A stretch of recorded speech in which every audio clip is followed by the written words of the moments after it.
Nous allons accueillir immédiatement Madame Hélène Bonte. Vous êtes conseillère technique du CREAI Hauts-de-France, coordinatrice du Centre Ressources Intimes Agir et grande organisatrice, entre autres, avec toute l'équipe de cette belle journée. Je vous en prie, je vous laisse introduire la journée. Bonjour à toutes et à tous. C'est avec émotion et détermination que nous nous retrouvons donc, aujourd'hui à l'occasion de cette journée régionale dédiée à la prévention et à la lutte contre les violences sexistes et sexuelles subies par les personnes en situation de handicap. Les chiffres sont là, implacables. Les personnes en situation de handicap sont 2 à 4 fois plus exposées aux violences sexistes et sexuelles que le reste de la population. Ce constat nous impose une responsabilité collective. Il fait de la lutte contre ces violences un axe prioritaire des politiques publiques au niveau national comme régional. Aujourd'hui, nous sommes réunis pour transformer cette réalité.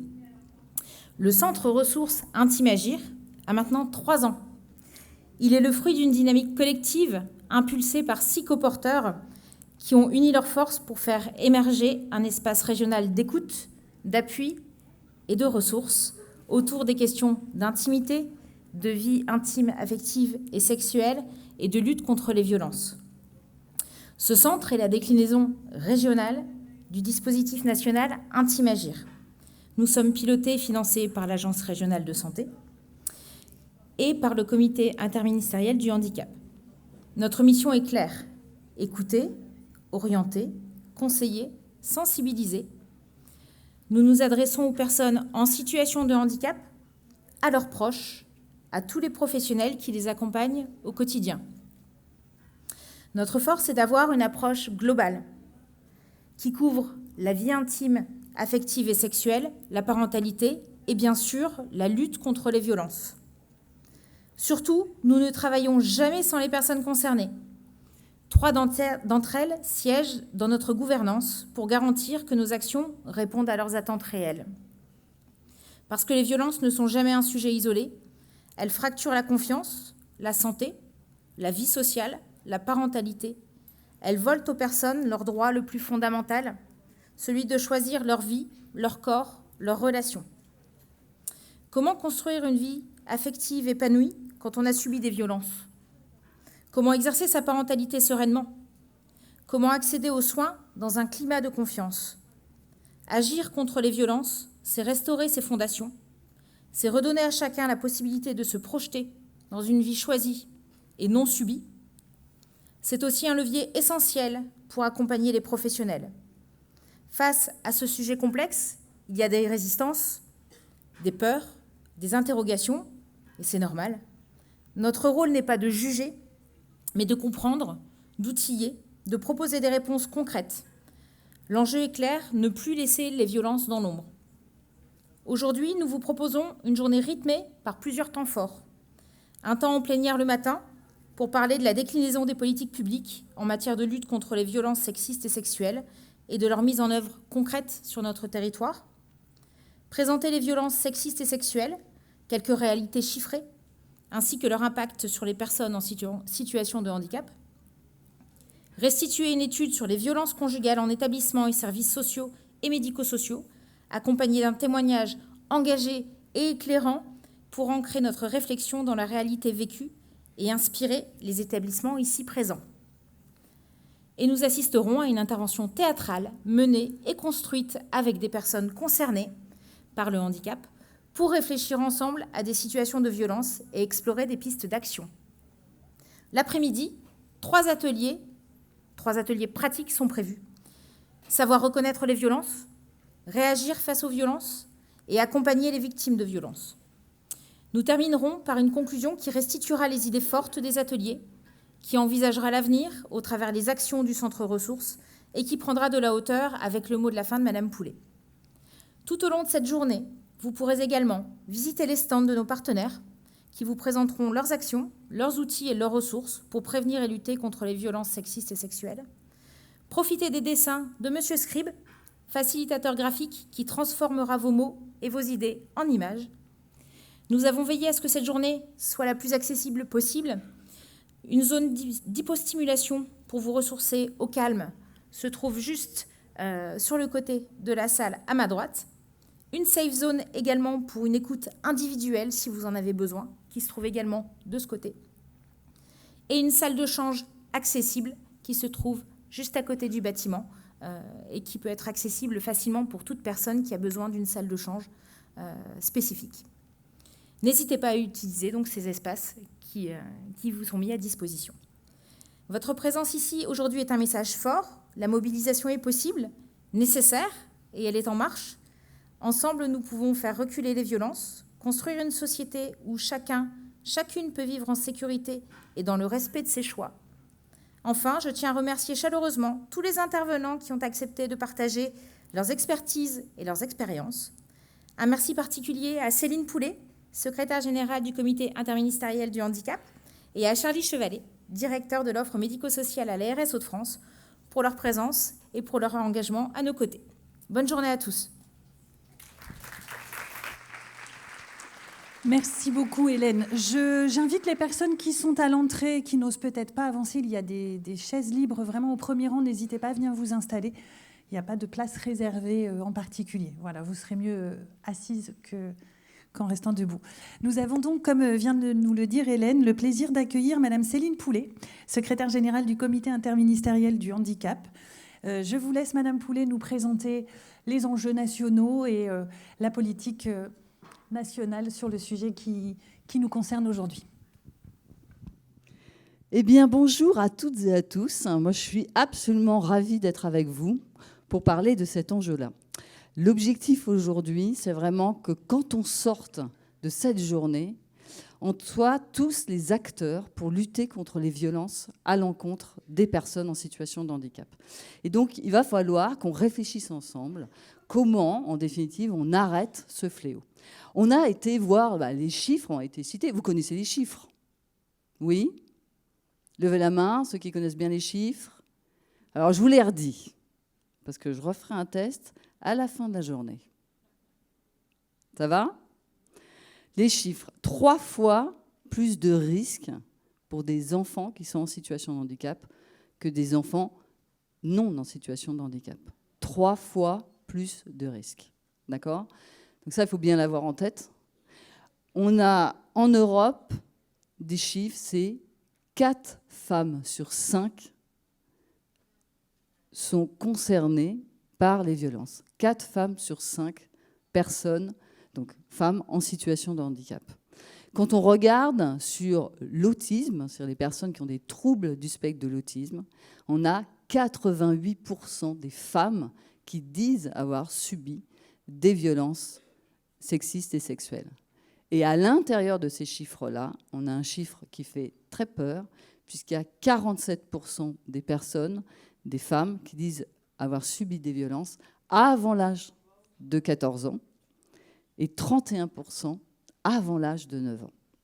Bon, autant vous dire que ces chiffres-là montrent l'importance, en définitive, de la question qui nous est posée. Et quand on entend dans les établissements et services médico-sociaux qu'il n'y a pas de violence, vous comprenez qu'il y a un petit écart par rapport aux chiffres. Vous êtes d'accord avec moi? Bien. Alors, si on est d'accord avec les constats. Bon, donc, aujourd'hui, pourquoi on peut se dire que les personnes en situation de handicap sont plus victimes, en fait, de violences?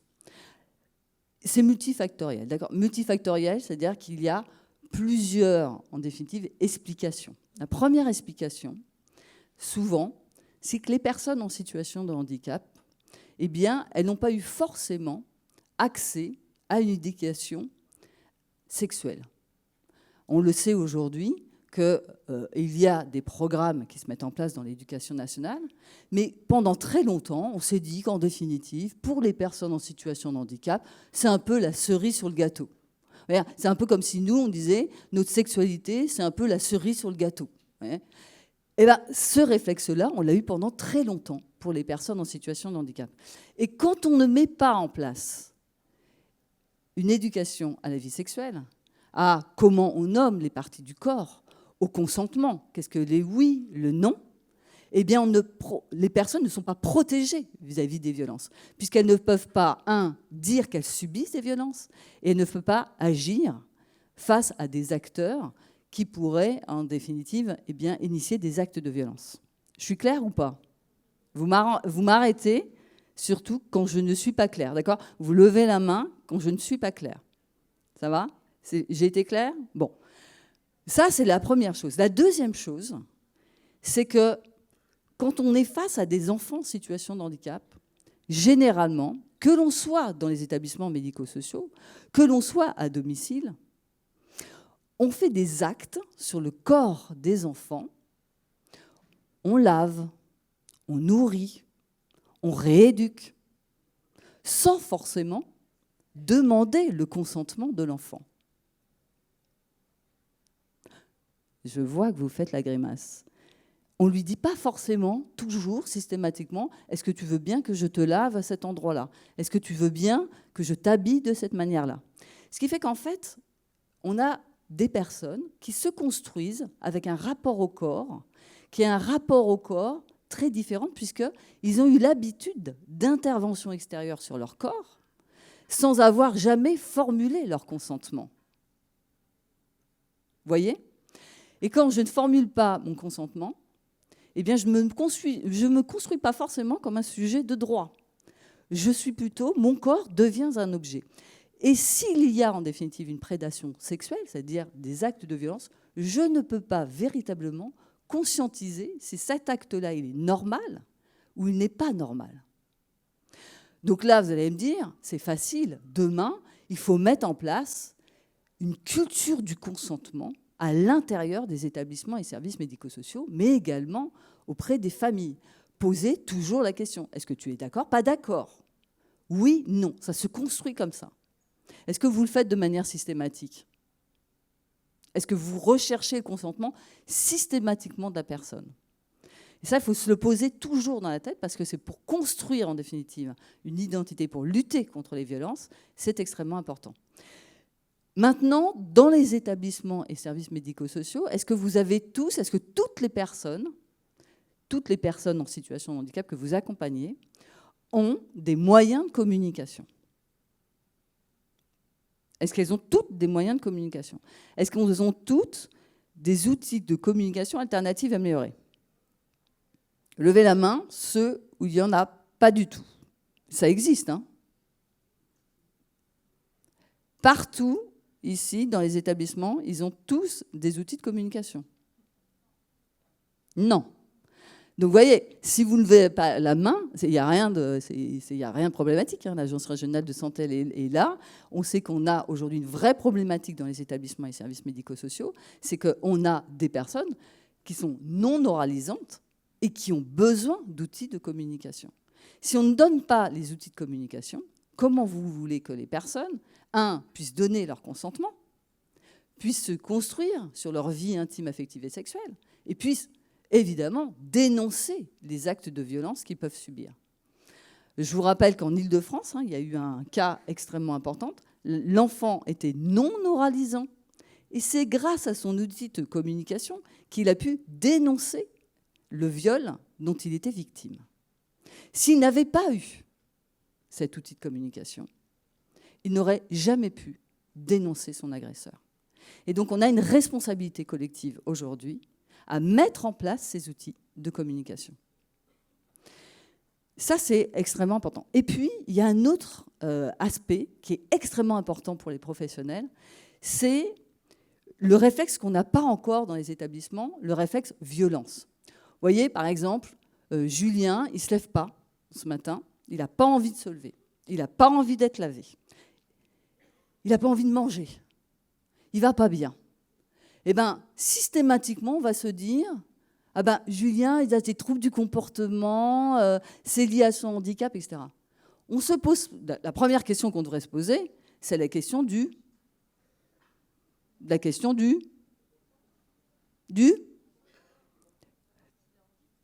oui, s'il a envie de se lever déjà, mais aussi, est-ce qu'il va bien ou pas bien? La problématique du somatique. Je peux ne pas avoir envie de me lever parce que j'ai très mal au ventre. Je n'ai pas envie de me lever parce que je ne veux pas manger parce que j'ai mal, j'ai mal aux dents. Donc on devrait avoir un réflexe, d'accord? Le deuxième réflexe qu'on doit avoir, c'est si je n'ai pas envie qu'on me touche, si je n'ai pas envie de me lever, il peut y avoir eu des actes de violence. Que ça soit à domicile, hein, si la personne revient à domicile, que ça puisse être aussi dans l'établissement. Et ça, ce réflexe violence, on ne l'a pas encore dans les établissements. Est-ce que vous l'avez dans les établissements ? Vous ne l'avez pas dans les établissements. Ce n'est pas une critique, mais il faut qu'on l'ait de manière systématique. Qu'on se dise, qu'on apprenne à repérer, en définitive, les actes, en définitive, et comme dire, le fait que j'exprime quelque chose au travers de mon corps, je peux exprimer aussi une violence que je subis. Parce qu'il y a aujourd'hui, dans les établissements, deux formes, en définitive, d'agression sexuelle, hein, de violence sexuelle. Il y a les prédateurs sexuels, qui peuvent être des professionnels. Allez regarder dans le guide de la MIPROF, qui vous décrit, en définitive, la prédation sexuelle, avec des méthodes qui sont extrêmement bien, comment dire, une stratégie de la prédation qui peut être dans des établissements. Un salarié vous pouvez avoir parmi vos collègues des prédateurs sexuels. Et il faut pouvoir, 1, les identifier, 2, alerter, 3, dénoncer pour mettre à l'abri les personnes. Et puis, il y a aussi des agressions entre les personnes en situation de handicap.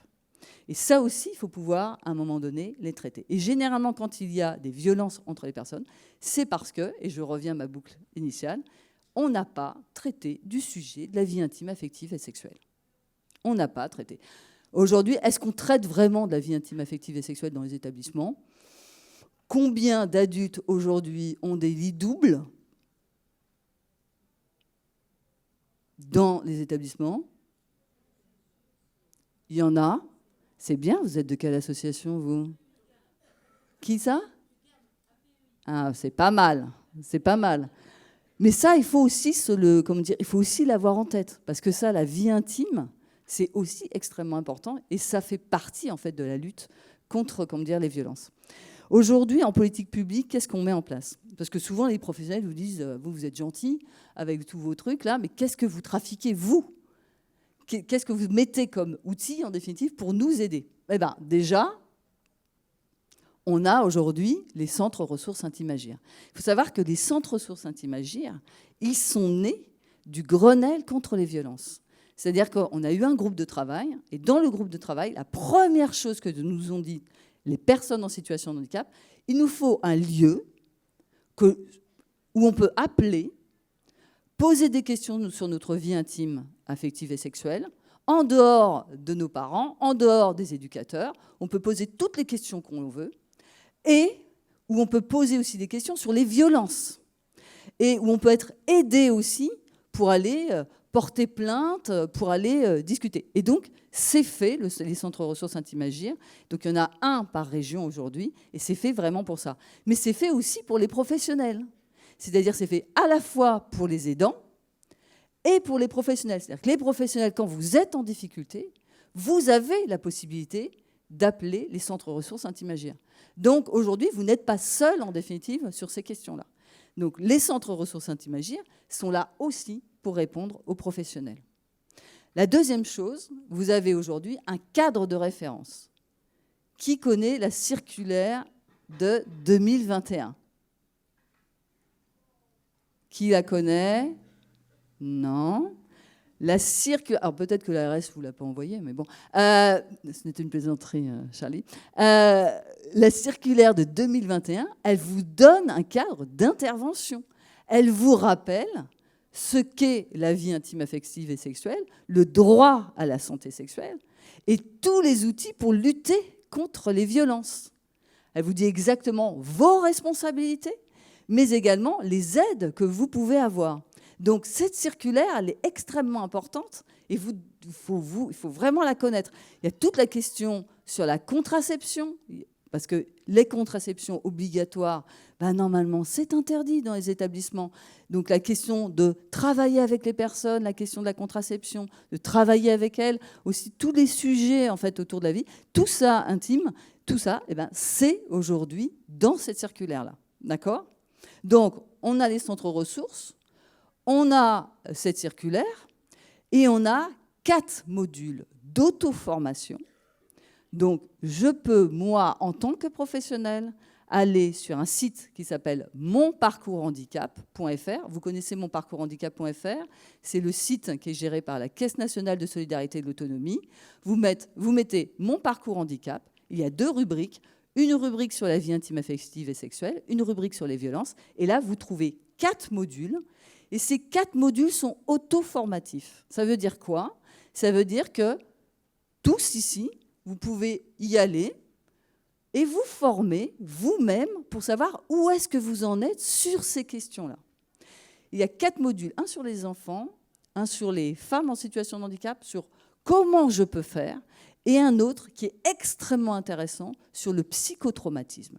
Et ce qui crée en définitive du psychotraumatisme, vous savez ce que c'est que le psychotraumatisme, je subis un viol, et bien derrière, en définitive, eh bien, je vais avoir des conséquences extrêmement importante, à la fois sur mon cerveau, mais également sur mes comportements.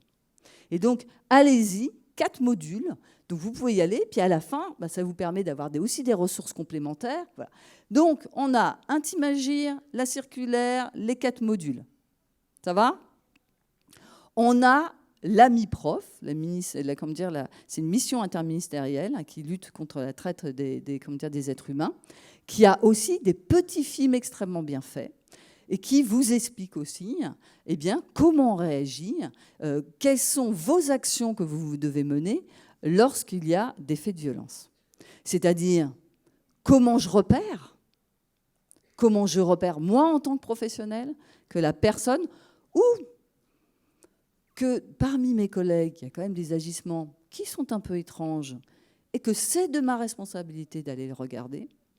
2, comment je signale les violences, à qui je fais référence, comment je signale, à ma hiérarchie, à qui. La 3e chose, comment j'accompagne la personne qui est victime dans le processus évidemment de soins, mais également pour aller porter plainte. Tant qu'on ne porte pas plainte, on continue en fait, évidemment, à laisser des personnes qui peuvent continuer à exercer des violences sur les personnes. Et donc ça, vous avez tous ces outils-là. Vous avez des outils qui sont les outils de Santé BD. Est-ce que vous connaissez HandiConnect Santé BD? Pareil, il y a plein d'outils aujourd'hui qui se mettent en place. Et puis, il y a une action extrêmement importante qui est Handi-Gynéco. Handi-Gynéco, vous connaissez? Ce sont des sages-femmes qui viennent dans les établissements et services médico-sociaux. Alors là, la grande priorité, ça a été d'abord dans les établissements qui accompagnent des personnes adultes.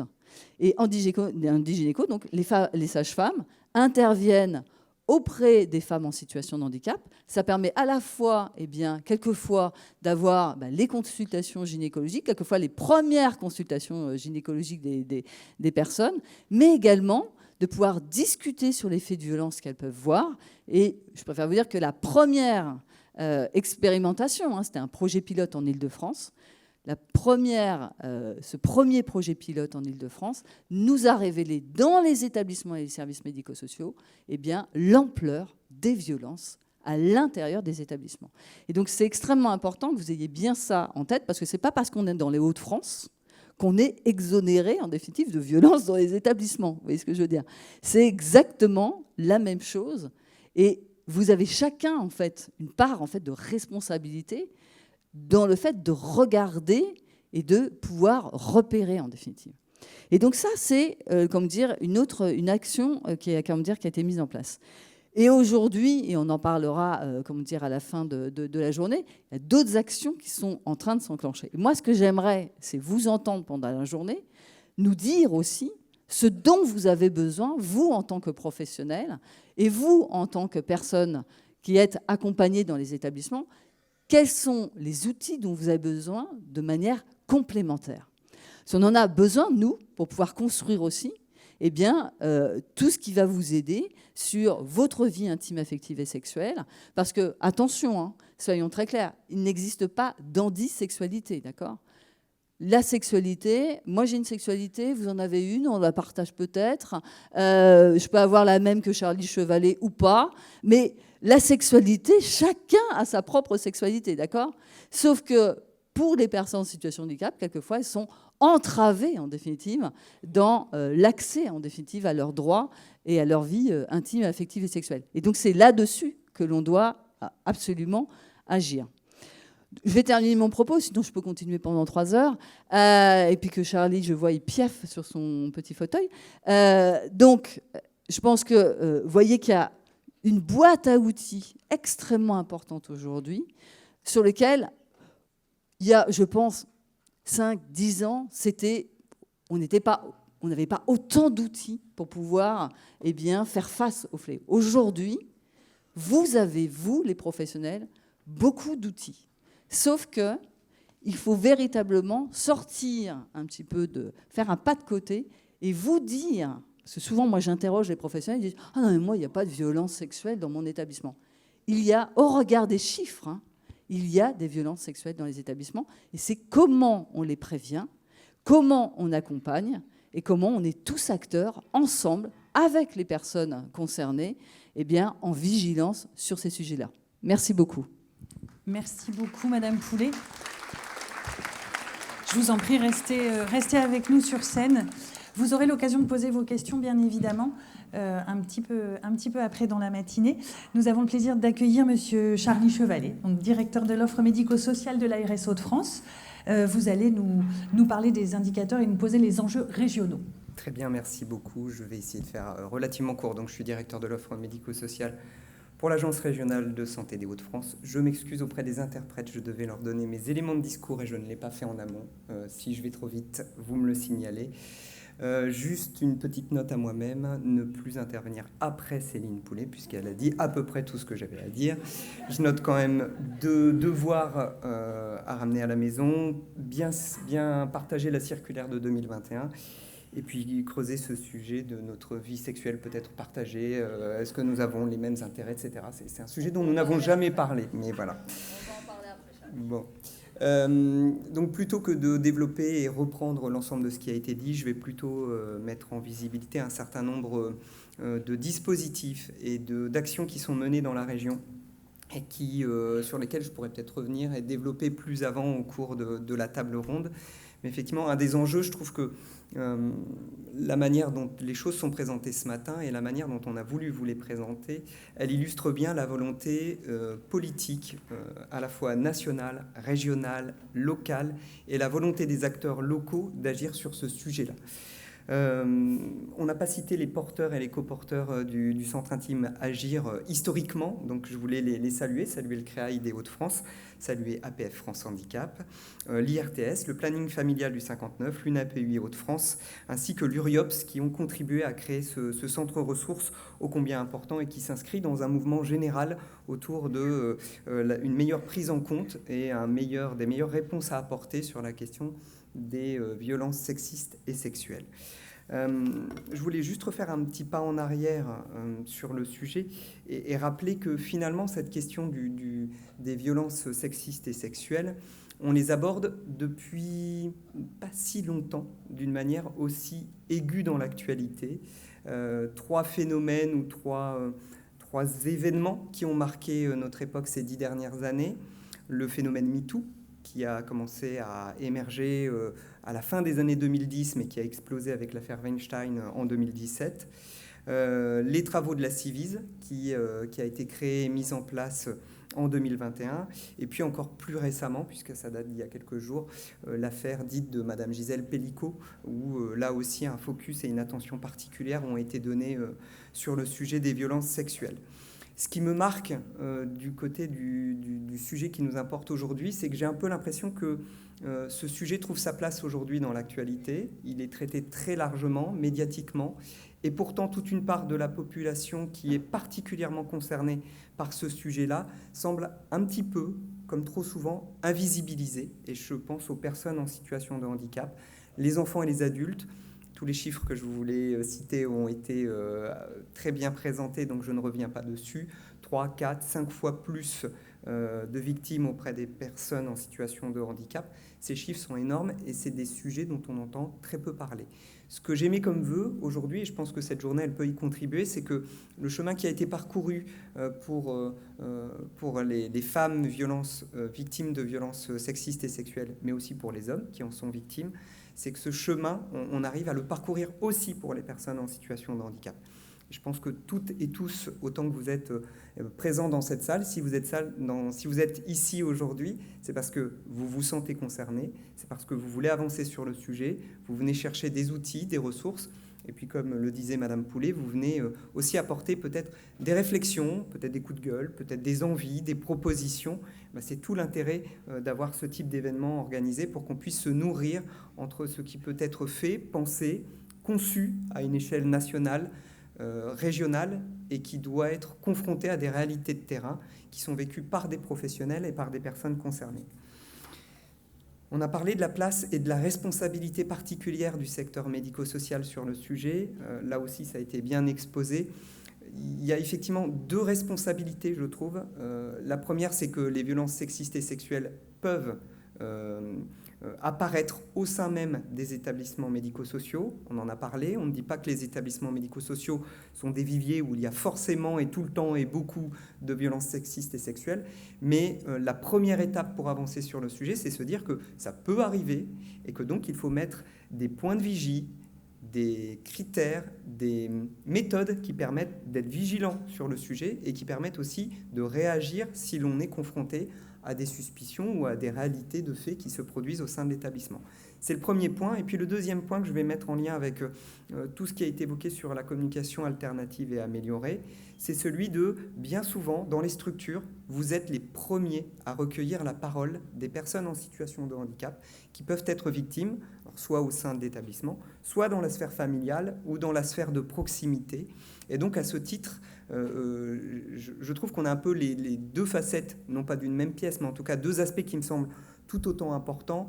À la fois la vigilance sur ce qui peut se passer au sein de l'établissement, mais vous avez aussi un rôle de vigie et de recueil de la parole qui me paraît tout à fait essentiel. Et merci pour ce que vous faites également sur ce sujet-là. Au niveau de l'Agence régionale de santé, on travaille sur les questions de santé, de qualité de vie. Les violences sexistes et sexuelles ont un impact sur toutes les dimensions de la santé. Tu parlais de la dimension psychique, de la dimension comportementale. J'ai même envie de dire sur la dimension physique. Les personnes victimes de violences sexistes et sexuelles portent parfois, souvent, les stigmates, même dans leur corps, du traumatisme qu'elles ont pu vivre. Peut-être en complément, parce qu'on a une actualité sur le sujet dans la région, c'est un phénomène, on a cité quelques chiffres. Pour autant, je ne voudrais pas que ces quelques chiffres soient l'arbre qui cache la forêt. On manque de données sur ces questions-là, de données à l'échelle nationale, à l'échelle régionale. On sait que les phénomènes sont très importants, trop importants. Pour autant, si on veut essayer d'aller plus loin, quelle est la configuration type, les variables qui peuvent expliquer l'émergence de ce type de phénomène, les profils plus à risque, les profils moins à risque. On a des travaux sur l'autisme, on en a moins sur les autres profils de handicap. Voilà des sujets sur lesquels on a un champ de recherche et d'études qui est absolument énorme et sur lequel il faut avancer. Au niveau de la région, on lance une enquête sur ce phénomène qui est partie hier et pour laquelle on attend des retours pour la mi-décembre. Et donc, on invite les organismes gestionnaires à pouvoir nous apporter des éléments, à participer largement pour appréhender mieux ce sujet, les attentes qui peuvent être les vôtres, qui seront exprimées certainement aujourd'hui, mais qui peuvent être aussi recueillies à travers cette enquête. Je parlais tout à l'heure de l'échelon national, régional, local. Je pense aussi que des éléments, des ressources existent. Je pense qu'il y a deux choses sur lesquelles nous devons être vigilants et sur lesquelles nous avons des efforts à faire. La première, c'est faire système, c'est-à-dire comment les uns et les autres, les différents acteurs par rapport à ce qui existe, on se met en lien pour avancer dans la même direction. Sur le sujet des violences sexistes et sexuelles, comme sur bien d'autres malheureusement, on a un peu un effet millefeuille. Et donc il y a des choses qui existent, il y a des initiatives qui sont prises, qui souvent sont remarquables, mais elles ne sont pas liées les unes envers les autres, les unes avec les autres. Et donc on se retrouve avec toujours des personnes qui ne savent pas vers qui se tourner, qui appeler, quel est l'organisme qui peut m'apporter du soutien. et je veux insister sur le rôle du Centre Intime Agir sur cette question-là. Vous avez un numéro qui est là, 03 92 100 500. C'est bien l'idée, l'intention de la création de ce centre ressources, d'être là comme une porte d'entrée. C'est votre outil dans la région. Vous devez l'appeler, vous pouvez l'appeler. Ils vont vous orienter, ils vont vous répondre. C'est vraiment ceux qui peuvent vous donner de la visibilité dans peut-être cette foultitude de ressources qui peut exister. On a parlé d'Andigynéco et je vous remercie parce que vraiment je pense que c'est quelque chose qui est fondamental et on a vocation en 2026 d'élargir les interventions des dispositifs dans les établissements d'accueil médicalisés et dans les maisons d'accueil spécialisées. Là aussi, on a des personnes qui sont trop souvent éloignées des soins gynécologiques et des sujets liés à la vie sexuelle, pas seulement la violence sexiste et sexuelle, mais leur vie sexuelle tout simplement. La question du lit double est, je trouve, une très bonne question et bravo à ceux qui avancent sur le sujet. Je pose quelques jalons et j'essaie de faire rapidement. On avance aussi, vous avez peut-être entendu parler du contrôle d'honorabilité, mais il y a encore jusqu'à peu, on ne vérifiait pas ce qu'on appelle le FIJES, c'est le fichier judiciaire automatisé des auteurs d'infractions sexuelles ou violentes.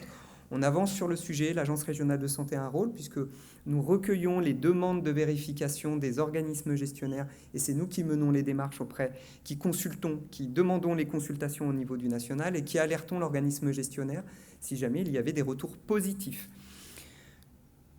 On a quelques mois de recul depuis la mise en œuvre de cette procédure. Nous avons quelques cas positifs qui remontent. Donc la démarche, elle est utile. Je veux rappeler aux organismes gestionnaires l'importance de vérifier dans les structures pour enfants que les personnes qui interviennent ont un contrôle d'honorabilité qui soit vierge, bien entendu.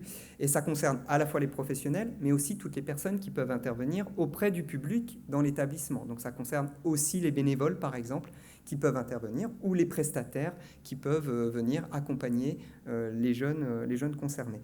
À partir de 2026, pour la moitié de l'année prochaine, on prévoit un élargissement de cette consultation du FIJES à l'ensemble des établissements et structures médico-sociales. Donc c'est quelque chose qui va s'élargir. La communication alternative est améliorée. On en a parlé, je pense, comme Madame Poulet et comme les organisateurs, que c'est une brique fondamentale. Tant que nous n'aurons pas avancé sur ce sujet, tout le reste sera vain. S'il n'y a pas d'outils de communication adaptés, les personnes sont privées de toute expression et donc de pouvoir commencer cette première étape en tant que victime qui consiste à dire « j'ai été victime, j'ai subi des choses que je n'aurais pas dû subir ». Pour vous dire que demain, on aura 14 équivalents temps plein à l'échelle de la région. C'est trop peu, mais c'est déjà beaucoup par rapport à ce que nous avions auparavant. 14 équivalents temps plein qui seront des référents CAA, donc des référents communication alternative à améliorer, qui vont intervenir auprès d'établissements, de dispositifs, mais pas seulement au bénéfice du médico-social, mais aussi à l'ensemble des éléments et des dispositifs existants dans la société qui peuvent être concernés par le sujet. À ce titre, je cite les unités de consultation pour personnes en situation de handicap qui sont rattachées à des structures sanitaires qui doivent aussi être informées, sensibilisées, compétentes sur l'identification des éventuelles manifestations des victimes de violences sexistes et sexuelles. Vous dire qu'on accompagne également les professionnels de santé dans leur formation, puisqu'on a engagé l'Union régionale des professionnels de santé sur le sujet qui intervient auprès d'une dizaine de structures. On a également en lien, et ce n'est pas du médico-social, mais c'est en lien étroit, on a également des maisons femmes santé qui se structurent dans la région. On en a 4, on en aura 2 de plus l'année prochaine. Elles doivent intervenir aussi et être sensibilisées à ces sujets-là. Et puis on a la chance d'avoir un centre régional du psychotraumatisme dans notre région. On a également des unités d'accueil pédiatrique enfants en danger, on ne les a pas citées, les UAPED, mais qui existent pour recueillir la parole des enfants victimes. Et évidemment, les enfants en situation de handicap constituent une population tout à fait particulière. La CAA, les référents CAA ont vocation aussi à intervenir auprès de l'ensemble de ces structures pour les accompagner dans une meilleure prise en considération de l'ensemble de ces phénomènes. En conclusion, les dispositifs et les ressources existent. Il y a certainement encore des choses à développer. L'enjeu, c'est de faire système. Merci au Centre Intime Agir d'organiser cette journée et de contribuer à faire système. Je voudrais dire qu'il y a 3 choses qui me semblent essentielles. C'est qu'on considère que la parole des personnes est légitime. Et je crois qu'on a encore du travail à faire là-dessus. Je vous partage une anecdote. J'ai travaillé en organisme gestionnaire. Je me souviens avec émotion d'un enfant qui s'était manifesté pour dire qu'il avait été victime de violences sexistes et sexuelles. Il y avait des réactions de « oui, mais il est en situation de handicap ». Est-ce que sa parole est légitime? Est-ce qu'on peut le croire? Puisque parfois il peut dire des choses vraies, des choses fausses. Je ne veux pas caricaturer ce qui peut se passer dans les établissements, mais si on n'a pas un a priori de légitimité de la parole qui est exprimée, imaginez-vous la difficulté pour pouvoir ensuite exprimer ce qui a pu être vécu ou rencontré. Permettre la communication avec des outils adaptés, je pense qu'on va le redire plein de fois dans la journée, mais c'est vraiment fondamental. Et puis, aussi un point qui me semble fondamental, rendre accessible ce qui existe pour tout le monde. L'idée d'avoir des outils de communication adaptés, c'est bien, mais si on n'a pas en face des acteurs qui sont prêts à l'écoute et qui comprennent les spécificités qui peuvent être rencontrées dans le cadre du handicap, alors les efforts seront aussi vains. Voilà les 3 enjeux qui me paraissent fondamentaux, et je formule le vœu que cette journée nous permette d'avancer sur ces 3 aspects-là. Merci beaucoup. Merci, Monsieur Chevalier. Alors, comme on me le signale au premier rang, effectivement, vous avez la chance de bénéficier déjà de premières restitutions de la part de Clément, Monsieur Scribe. Donc, je ne sais pas si c'est une pince ou un tournevis, mais en tout cas, il y a un outil. Et ça va être le sujet de la journée. Nous allons ouvrir maintenant un temps que l'on appellera un temps de table ronde, et je vais avoir le plaisir d'appeler 4 personnes à nous rejoindre sur scène. Il s'agit déjà de Pauline Benedetto, juriste au sein et conseillère aux techniques au sein du CREAI Hauts-de-France, qui est accompagnée également de Madame Aurélie Cassarin-Grand, directrice des activités du CREAI Hauts-de-France, Madame Stéphie Lhomme, je vous en prie, venez, Madame Stéphie Lhomme, docteur en droit et conseillère technique au CREAI Hauts-de-France, et enfin Madame Céline Bolus, chef de service à la Fondation Savard de l'Aisne. Nous allons démarrer cette table ronde déjà, parce que depuis tout à l'heure, finalement, on parle des violences sexistes et sexuelles et des violences conjugales, mais finalement, qu'est-ce que c'est ? Peut-être qu'aujourd'hui, les définitions ne sont pas très claires. On a eu un état des lieux chiffré. Mais je pense que ça mérite que l'on fasse un zoom sur ce que sont ces violences. Et c'est la mission qui a été donnée à Madame Benedetto de nous en faire le tour. Oui. Et je vous rappelle que vous avez 10 minutes. Oui. Alors, merci. Alors Pauline Benedetto, donc je suis de métier juriste et j'ai rejoint l'équipe de l'Intimagir Hauts-de-France il y a 1 mois. Voilà, donc c'est récent. Alors un super propos introductif du coup pour aller un petit peu plus dans le détail de ce que c'est les violences. Et avant ça, j'aimerais qu'on revienne sur des phrases qui circulent. On en a cité un peu, mais je vous en ai mis des exemples que moi j'ai entendus aussi dans les années de travail précédentes, comme les personnes en situation de handicap n'ont pas de vie sexuelle, c'est pas vraiment de la violence s'il n'y a pas eu d'agression. Qu'est-ce qu'on a d'autre? Elle ne comprend pas, donc c'est pas grave. Ou encore, elle n'a pas besoin d'aide, pas d'intimité. Voilà. Ou alors encore, plus largement, si on sort un peu du cadre, c'est dans la nature des hommes d'être violents. Voilà. Alors, toutes ces phrases... on peut les regrouper dans ce qu'on appelle la catégorie des stéréotypes. Alors, les stéréotypes, ils rangent les gens, en fait, dans des cases. Alors, ils ne sont pas forcément toujours négatifs. Hein. Le but, ce n'est pas d'accuser, on en fait. Notre cerveau les fabrique. Mais l'idée, c'est vraiment de s'interroger sur comment ça peut influencer nos comportements. Et du coup, à force de répéter ces phrases, ça finit par s'ancrer dans notre tête. Et puis, à force, comme les stéréotypes réduisent, ils finissent aussi par invisibiliser. Donc, c'est ça un peu le lien que je vais faire du coup avec les violences. Alors, dans le champ du handicap, les stéréotypes prennent une forme particulière. Donc, la surprotection, l'infantilisation, ou à l'inverse, ce qu'on note aussi, c'est l'idée d'une sexualisation excessive. Alors, ces représentations, on les retrouve jusque dans nos pratiques professionnelles. Et du coup, comme je vous ai dit, elles peuvent influencer notre façon de parler et même, du coup, notre manière d'accompagner.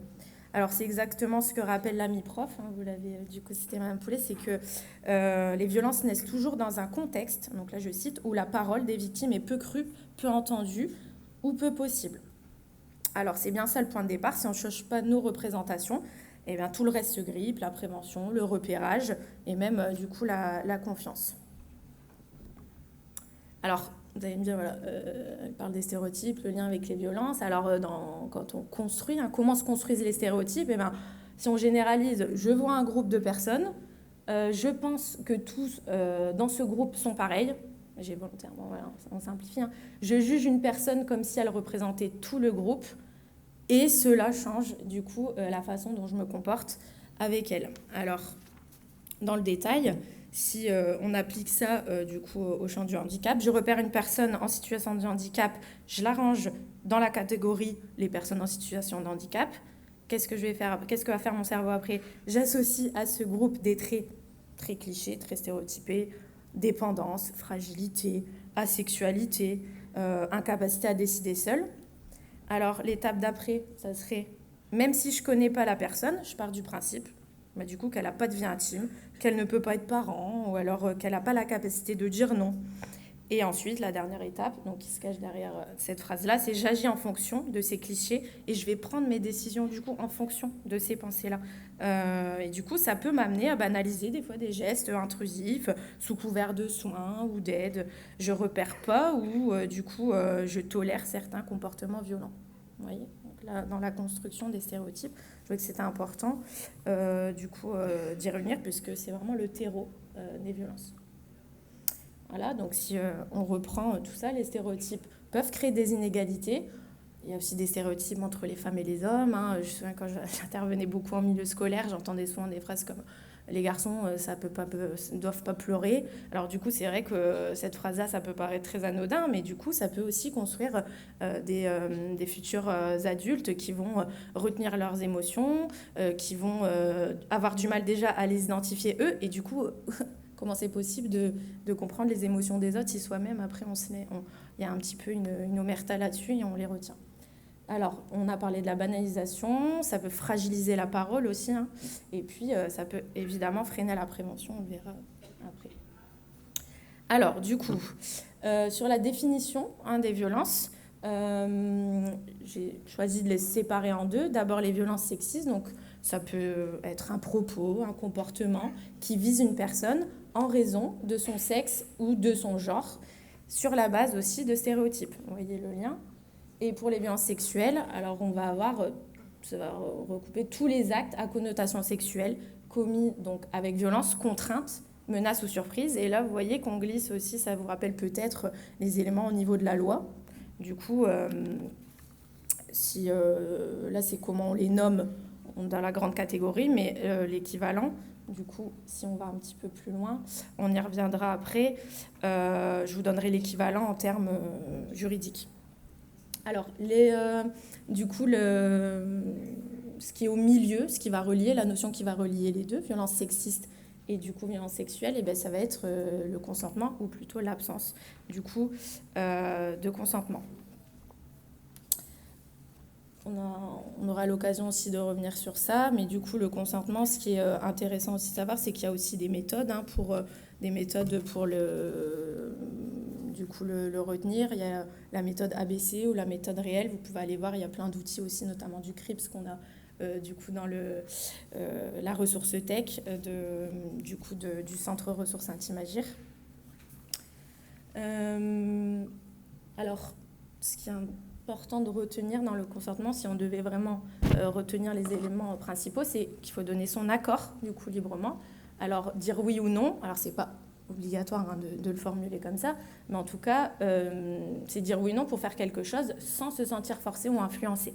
Donc, et le silence, on le répète, n'est pas, ne veut pas dire accepter. Ce qu'il faut retenir ensuite, c'est qu'il n'est jamais définitif. Donc, on peut revenir à tout moment, on peut commencer quelque chose, dire oui, et puis après, il n'y a pas non plus de temporalité. On peut revenir à tout moment sur ce qu'on a dit au départ. Et ensuite, ce qu'il faut, c'est demander régulièrement l'avis de la personne, donc en situation de handicap, pour savoir si elle est toujours d'accord. Donc vraiment, ça, c'est les trois vraiment grandes idées. Alors au niveau des violences, il y en a d'autres. La liste n'est pas exhaustive, mais si on peut les regrouper donc, dans des grandes familles, on dirait qu'il il y a en premier la violence physique, ensuite la violence psychologique, la violence verbale, sexuelle et du coup la violence virtuelle. Je l'ai volontairement mis là, on en avait discuté un peu tout à l'heure, la violence virtuelle, parce que y a eu pas mal de textes de loi aussi qui ont évolué dans ce sens-là pour renforcer aussi les sanctions sur ce qui se passe via le numérique. On pourrait citer aussi la violence économique et administrative, qui pour moi font partie des violences sexistes et sexuelles, mais qu'on va plutôt détailler quand on parle des violences conjugales. Voilà. Alors, qu'est-ce qu'il y a derrière un exemple de violence physique? Il m'a attrapé par le bras, il m'a poussé. Ou pour la violence psychologique, tu es incapable, sans moi tu ne vaux rien. Alors, derrière ça, l'appellation juridique, je pense que vous le connaissez, ça serait harcèlement moral, l'équivalent. Pour le premier, on serait sur des violences volontaires pour les violences physiques. La violence verbale, alors il m'a insulté, on m'a crié dessus. Donc voilà. L'équivalent juridique, je ne sais pas si vous avez entendu parler de l'outrage sexiste aussi, hein, pour répondre aussi au harcèlement de rue. L'injure aussi. Hein. Et au niveau de la violence sexuelle, donc alors ça peut être il ou elle insisté jusqu'à ce que je cède pour avoir un rapport sexuel. Donc là, au niveau juridique, on va parler de harcèlement sexuel, d'agression sexuelle et de viol. Voilà. Et ensuite, voilà, on aura l'occasion, si vous voulez, d'échanger plus tard sur la violence économique, la violence administrative. Et dans le support, hein, si vous le souhaitez, on pourra vous le donner. Il y aura un peu plus de détails sur les différents types de violences. Est-ce que jusque-là, ça va ? Ouais. Oui, ben ça va. Ouais. Ok, ça marche.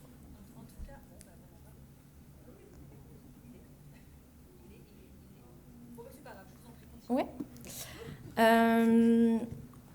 Alors, on l'a dit, Hélène, tu l'as dit tout à l'heure aussi, les chiffres sont sans appel. Je ne vais pas refaire une liste du coup de tous les chiffres qui existent. Alors moi, ce que j'ai noté, c'est vrai que j'avais travaillé avant dans une association d'aide aux victimes, on s'appuyait beaucoup sur un rapport national qui sortait tous les ans, c'est une étude des morts violentes au sein du couple, et ça nous donnait vraiment une réalité des chiffres, avec un détail par département. Là, aujourd'hui, effectivement, il n'y a pas d'études nationales qui sortent, mais il y a des chiffres, notamment une étude de l'adresse, donc qui est quand même un organisme public, hein, donc une étude assez sérieuse, du coup, qui permet de se représenter que sur 10 personnes en situation de handicap, une a déjà subi des violences physiques et ou sexuelles.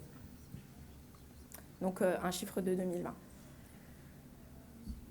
Au niveau du schéma, ce qui est important de se dire, c'est que les personnes en situation de handicap, en comparaison avec la population générale, c'est les mêmes violences. Il n'y a pas de violence spécifique. C'est les catégories de violences que je vous ai citées avant. Mais c'est vraiment la situation de dépendance qui peut favoriser. Alors voilà, ça, je trouve qu'au niveau du choix des mots, c'est important de dire que c'est la situation qui peut justement exposer à l'emprise et à la domination. 2 fois plus de risques de subir des violences sexuelles. Pareil, toujours l'étude de l'adresse qui est très intéressante. Et puis, effectivement, on a parlé de l'autisme, où il y a pas mal de travaux aussi qui permettent de se représenter que sur 10 femmes avec un trouble du spectre de l'autisme, 9 ont subi une forme de violence sexuelle au cours de leur vie. Voilà. Sur 10 femmes aussi sourdes ou malentendantes, 3 déclarent avoir subi des violences au cours de leur vie. Pour vous, voilà, si on pouvait avancer dans la typologie des formes de handicap. Tout à l'heure, je vous ai parlé d'emprise de domination. Voilà, ce qu'il faut retenir, c'est que quand on parle de violence, on parle de stratégie utilisée par l'auteur. Alors, je sais que ça peut parfois être compliqué d'associer ça à une personne, un auteur qui est en situation de handicap et qui commet des violences. Néanmoins, même s'il n'y a pas de stratégie dans 100% des cas, les conséquences sont les mêmes, hein, les violences. Voilà. Donc, parmi l'utilisation des stratégies, il y aura toujours la dévalorisation, l'isolement, beaucoup plus facile aussi hein, pour, après l'auteur, de pouvoir continuer les violences et d'assurer une impunité. Quelque chose d'un peu plus spécial par rapport au handicap, c'est que ça va se passer aussi par la manipulation du corps et des soins. La culpabilisation, hein, c'est très rare de trouver une personne, j'en ai aucun exemple, hein, qui a su se remettre en question par rapport à ses comportements violents. Et un doute sur la crédibilité, on en a parlé aussi tout à l'heure. Voilà, doute sur la parole, oui, mais est-ce que c'est lié à son handicap? Est-ce qu'on peut vraiment faire confiance à ses dires? Donc tout ça, ça vient vraiment s'installer dans une mécanique des violences. Les conséquences, elles sont importantes puisque ça va être aussi un élément de compréhension pour repérer aussi. Donc quand on connaît les conséquences, ça nous aide aussi à repérer les violences. Donc on les regroupe, on a essayé d'être schématique, sur la santé physique, sur la santé psychique et émotionnelle, sur la vie quotidienne et les relations. Alors ce qui est important, c'est de dire qu'une personne en situation de handicap sur 3 déclare que les violences ont empiré l'état de santé ou son autonomie. Voilà, ça je trouvais que c'était un chiffre qui était intéressant du coup de faire. Alors du coup, le handicap augmente le risque de violence et les violences aggravent le handicap. Et tout ça, en fait, ça va être un cercle vicieux. Voilà. Pour le repérage, déjà pour soi-même, ce qui est important de se dire, c'est est-ce que j'ai peur ou est-ce que je suis triste à cause de cette personne ? Voilà, je ne vais pas toutes les lire, mais est-ce que cette personne me parle mal, se moque de moi ? Est-ce qu'elle touche mon corps alors que je ne veux pas ? Des phrases toutes simples, on n'est pas obligé d'aller dans des choses non plus... voilà, mais souvent, ça peut être salvateur. Des fois, on se dit, est-ce que je m'autorise à poser la question ? Alors, c'est moi, je dois me faire des idées. Mais la plupart du temps, même quand j'ai interrogé des femmes aussi victimes de violences, juste en leur disant, est-ce que tout va bien à la maison ? Comment ça se passe ? Eh ben, en fait, cette phrase-là, elle permet d'aller... plus en profondeur. Donc, observez bien les signes physiques, psychiques, les signes sociaux et comportementaux. Et puis, sur notre logique d'intervention, on revient sur l'importance de la prévention au quotidien pour empêcher que les violences arrivent. On en a parlé tout à l'heure, et puis vous le verrez aussi dans les ateliers. L'importance du repérage et des premiers signaux. Et puis, quand on est face à un danger imminent, et là, il y a une intervention immédiate. Donc, si on se représente un urgentomètre, il y aurait 3 niveaux d'intervention. Je préviens en amont. On parle de la vie intime et affective et sexuelle parce que si on ne connaît pas ce que c'est une relation saine, comment savoir si on est dans une relation violente ? Donc, voilà ce que je souhaitais vous dire aujourd'hui. Et puis, ce support aussi plus détaillé sera à votre disposition aussi plus tard. Merci beaucoup, Madame Benedetto. Merci.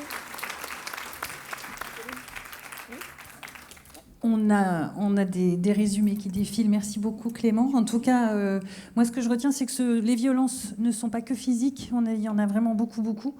Que la notion d'emprise est importante et peut-être qu'elle est accentuée aussi pour les personnes en situation de handicap avec ce rapport de domination qui peut être présente, voire presque sous-entendue, voire acceptée sans même qu'on la remette en question, comme vous l'aviez dit, Madame Poulet. Et puis, on peut repérer les signaux et surtout, il faut croire. En tout cas, moi, c'est une des choses que je retiens de votre propos. C'est toujours croire en la parole de la personne qui vient se confier. Et ensuite, il y a des méthodes pour accompagner. Et alors, en termes de méthodes et d'accompagnement, il y a une étude qui a été menée, qui se terminera en mars 2026, dont vous êtes venus nous parler toutes les trois, Madame Bolus, Madame Lhomme et Madame Cassaringran, pardon. Cette étude s'appelle « Former à maîtriser, repérer, écouter et signaler ». Et je vais vous laisser nous présenter à date l'évaluation de cette étude. Bonjour à toutes et à tous. Nous remercions le Centre Intim'Agir de nous laisser présenter une partie des résultats de cette recherche qui porte sur un sujet encore trop invisibilisé, et qui sont les femmes en situation de handicap victimes de violences conjugales et la manière dont les établissements et services médico-sociaux peuvent être à la fois témoins, acteurs de repérage et relais d'accompagnement. Ce travail est en cours de réalisation, on n'a pas terminé, ce sont les premiers résultats. C'est une recherche-action qui est menée dans les Hauts-de-France, une collaboration entre le CREAI Hauts-de-France et l'Université de droit, qui associe des acteurs de terrain, notamment des établissements médico-sociaux et des organismes gestionnaires qui ont souhaité s'investir dans la recherche, notamment la FEJ, la Vie Active, la SRL et la Fondation Savard. Et j'en profite pour remercier Madame Bolus qui va nous apporter son expertise de terrain pendant que nous, on présentera les premiers résultats de la recherche. Et donc aussi associer des chercheurs. Et merci à Stéphie de porter ça aujourd'hui. L'idée, c'est de comprendre les représentations, les pratiques professionnelles et surtout les besoins des professionnels et des personnes en situation de handicap, victimes de violences conjugales et qui sont confrontées à cette situation dans leurs établissements sociaux et médico-sociaux. Alors, bonjour à tous. On va essayer d'être accessible, hein, mais surtout, si vous ne comprenez pas ou si effectivement on dit des choses qui sont compliquées, n'hésitez pas à lever la main et à nous arrêter, il n'y a aucun problème. Du coup, peut-être pour expliquer ce qu'est une recherche, alors parce que c'est un gros mot, mais en fait, une recherche, c'est vraiment, voilà, des personnes se réunissent, se rencontrent. Alors là, effectivement, c'est le CREAI Hauts-de-France et moi-même, du coup, plutôt chercheur à la faculté de droit de Douai. Qu'est-ce qu'on fait, en tout cas, dans une recherche ? On pose des questions, on va voir les professionnels, on va voir les personnes qui sont concernées par cette situation, on observe, on réunit des informations, et l'idée quand même de notre recherche-action, c'est effectivement d'apporter une ou plusieurs réponses, en tout cas dans le quotidien des établissements ici sociaux et médico-sociaux. Alors rapidement, hein, on va vous expliquer pourquoi on a choisi ce sujet assez précis, pourquoi les violences conjugales au sein des ESMS. La méthodologie, alors effectivement, on ne va pas pouvoir tout vous donner comme résultat, mais en tout cas en mars 2026, on espère en tout cas faire quelque chose pour restituer l'ensemble de ces résultats-là. On vous donnera aussi du coup les premiers en tout cas résultats de notre enquête et puis les perspectives encore parce qu'on a encore quelques mois devant nous. Alors pourquoi cette thématique, hein, femmes en situation de handicap, victimes de violences conjugales au sein des établissements sociaux et médico-sociaux ? C'est vraiment la rencontre entre le terrain et la recherche. En fait, le CREAI Hauts-de-France dispense des formations à destination des professionnels des ESMS sur la thématique de la vie intime, affective, sexuelle et de la lutte contre les violences. Et dans ce cadre-là, effectivement, on évoque un tout petit peu les violences conjugales et on a pu effectivement identifier de la part des professionnels vraiment une grande difficulté d'accompagnement, en tout cas des personnes victimes de violences conjugales au sein de leurs ESMS. Alors, une grande difficulté aussi pour accompagner les auteurs, mais effectivement, on a dû faire un choix, mais c'est aussi un sujet, et on en est convaincus. Mais voilà, en tout cas, du point de vue des professionnels, il y a vraiment un manque de formation, hein, ça a déjà été dit, rien que sur la vie intime, affective et sexuelle, mais aussi sur les violences conjugales. Un manque de formation croisée, violences conjugales et handicap, parce qu'effectivement, c'est aussi une spécificité, et on s'en rend compte, en tout cas, dans la recherche. Les professionnels nous évoquent aussi peu de dénonciations de la part des victimes en situation de handicap, en tout cas au sein de leur ESMS. Et une vie institutionnelle, alors ça c'est ce qui nous a le plus frappé, en tout cas moi en tant que chercheur, c'est ce qui m'a le plus frappé et ce que je retiens le plus, c'est que la vie institutionnelle, elle peut rajouter de la violence à la violence. Avec effectivement un maintien parfois de la cohabitation entre la victime et l'auteur dans des espaces qui sont, j'allais dire, juste l'une à côté de l'autre. Voilà, donc effectivement, ça, c'est ce qui nous avait frappé, en tout cas, dans cette recherche-là. Et puis des outils, mais on en a un peu parlé en introduction, hein, des outils qui sont peu adaptés. Déjà, une méconnaissance des outils qui existent, une méconnaissance des services spécifiques liés aux violences conjugales, et aussi des services de droit commun, alors qui essayent effectivement d'accompagner des personnes en situation de handicap victimes de violences conjugales, mais qui se retrouvent aussi en difficulté face à l'accompagnement de ces personnes en situation de handicap. Et puis du point de vue de la recherche, du coup, là je vous ai dit un peu les problématiques, les questionnements du côté des professionnels, et du point de vue de la recherche, étonnamment, il n'y a pas grand-chose sur le sujet, violences conjugales et personnes en situation de handicap. Alors, on a quelques écrits, on a des données, on l'a dit et je ne vais pas le redire, de l'adresse. Mais en tout cas, au niveau national, on a quand même peu d'études, peu de recherches qui ont été faites sur ce sujet. Alors, à l'international, on en a un peu plus. Au Québec, effectivement, ils ont beaucoup travaillé sur le sujet. Mais en tout cas, au niveau national, on pourrait dire que c'est un vide juridique. Et alors, parallèlement à ça, donc nous, on a fait ce constat-là, et en même temps, un appel à projet recherche est sorti sur le territoire. Alors, c'est quoi un appel à projet recherche ? Ce sont des acteurs, en fait, qui demandent est-ce que quelqu'un a un sujet qui serait intéressant à creuser pour nous donner des financements pour, en tout cas, travailler ce sujet-là. Et donc, nous, effectivement, la préfecture du Nord, le département du Nord, la région Hauts-de-France et l'université de Lille ont fait cet appel à projet recherche-là, et alors avec effectivement aussi un axe sur les personnes vulnérables. Et donc, on a répondu à cet appel à projet. Et donc, le CREAI et moi-même avons effectivement obtenu des financements pour faire ce travail. Et donc, on les remercie aussi, on remercie nos financeurs, parce qu'effectivement, si on est là aujourd'hui, c'est aussi un peu grâce à eux.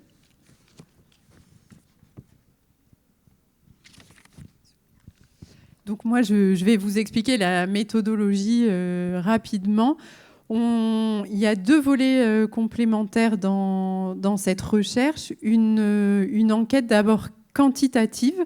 Donc un questionnaire a été diffusé à l'ensemble des établissements et services médico-sociaux de la région.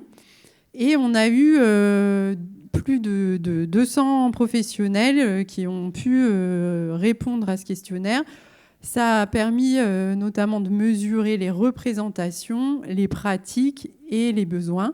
Et puis ensuite, il y a une seconde phase. Et là, on est dans cette seconde phase avec Stéphie, une enquête qualitative. Donc, on va faire des entretiens individuels avec des professionnels et aussi des focus group dans les organismes gestionnaires qui acceptent de nous recevoir, afin d'approfondir la compréhension des situations vécues par les professionnels et aussi les logiques institutionnelles qui sont à l'œuvre.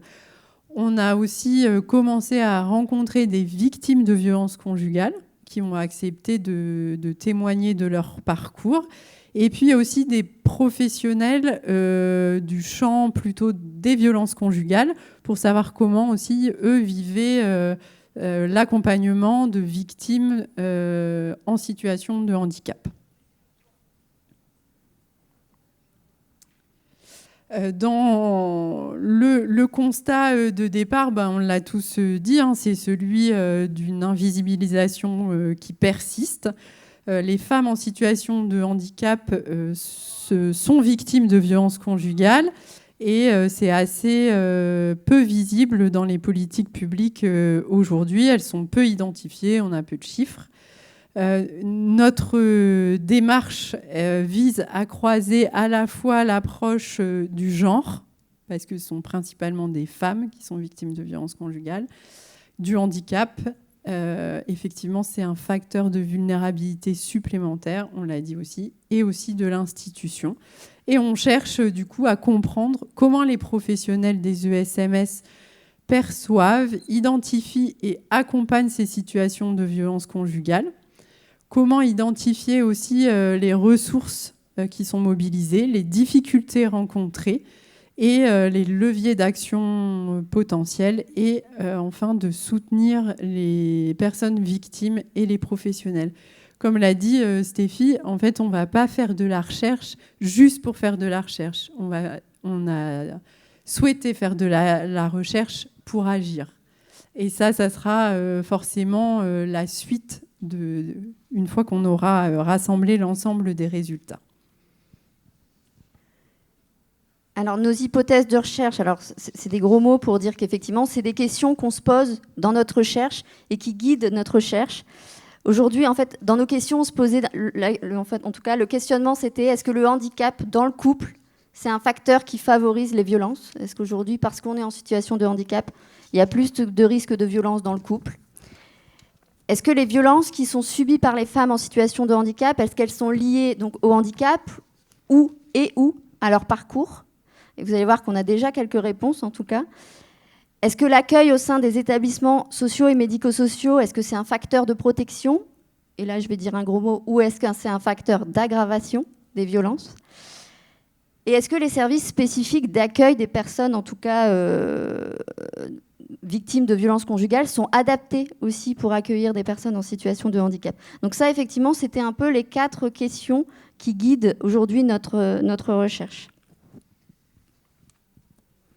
Madame Beaulius, est-ce que la question des violences conjugales des femmes en situation de handicap se pose à la Fondation Savart ? Alors déjà bonjour à tous. Donc moi je suis Céline Bolus, je suis chef de service d'un SAVS, donc un service d'accompagnement à la vie sociale, et j'ai été pendant presque 15 ans chef de service d'un foyer d'hébergement, donc toujours à la Fondation Savart. Donc je pense qu'à la Fondation Savart comme ailleurs, puisqu'on n'est pas les seuls, il y a effectivement la question de la violence conjugale qui se pose. C'est une thématique qui fait partie des plans d'action. On a un plan d'action à part entière dans le CEPOM. Alors le CEPOM, c'est un gros mot. C'est un contrat qu'on signe avec le département pour obtenir des financements, globalement. Et donc, on doit mettre en place des objectifs. Et il y a un des objectifs dans notre CEPOM qui consiste à la prévention et l'information pour les professionnels sur la thématique des violences faites aux femmes.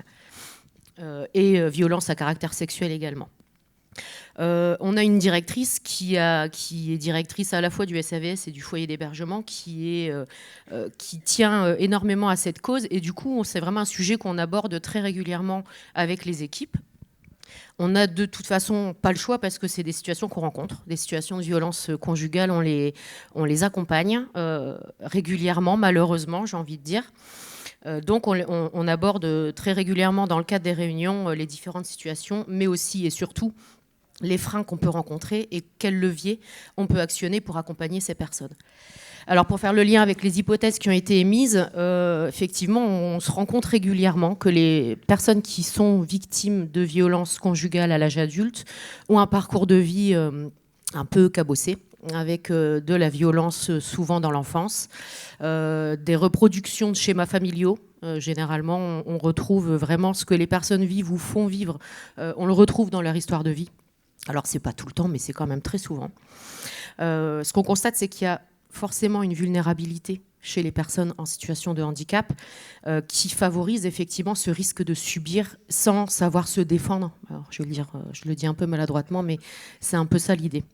On se rend compte régulièrement de la notion de dépendance. Alors ça a été abordé tout à l'heure, la notion de dépendance affective. Les personnes qui sont victimes de violences conjugales vont souvent avoir tendance à minimiser ce qu'elles vivent. Oh, c'est pas grave, il fera plus. Oh, il n'a pas fait exprès. Parce qu'ils ne peuvent pas imaginer de vivre autrement que dans la vie dans laquelle ils sont, même s'il y a de la violence dans le couple. Ça, c'est extrêmement compliqué parce que du coup, on doit déconstruire ce schéma d'attachement et ça fait partie vraiment des plus grosses difficultés qu'on rencontre, puisqu'on a souvent comme réponse « Ah ben, tu sais bien, il ne changera pas ». Donc voilà, ça fait partie vraiment des choses qui compliquent l'accompagnement des victimes en tout cas.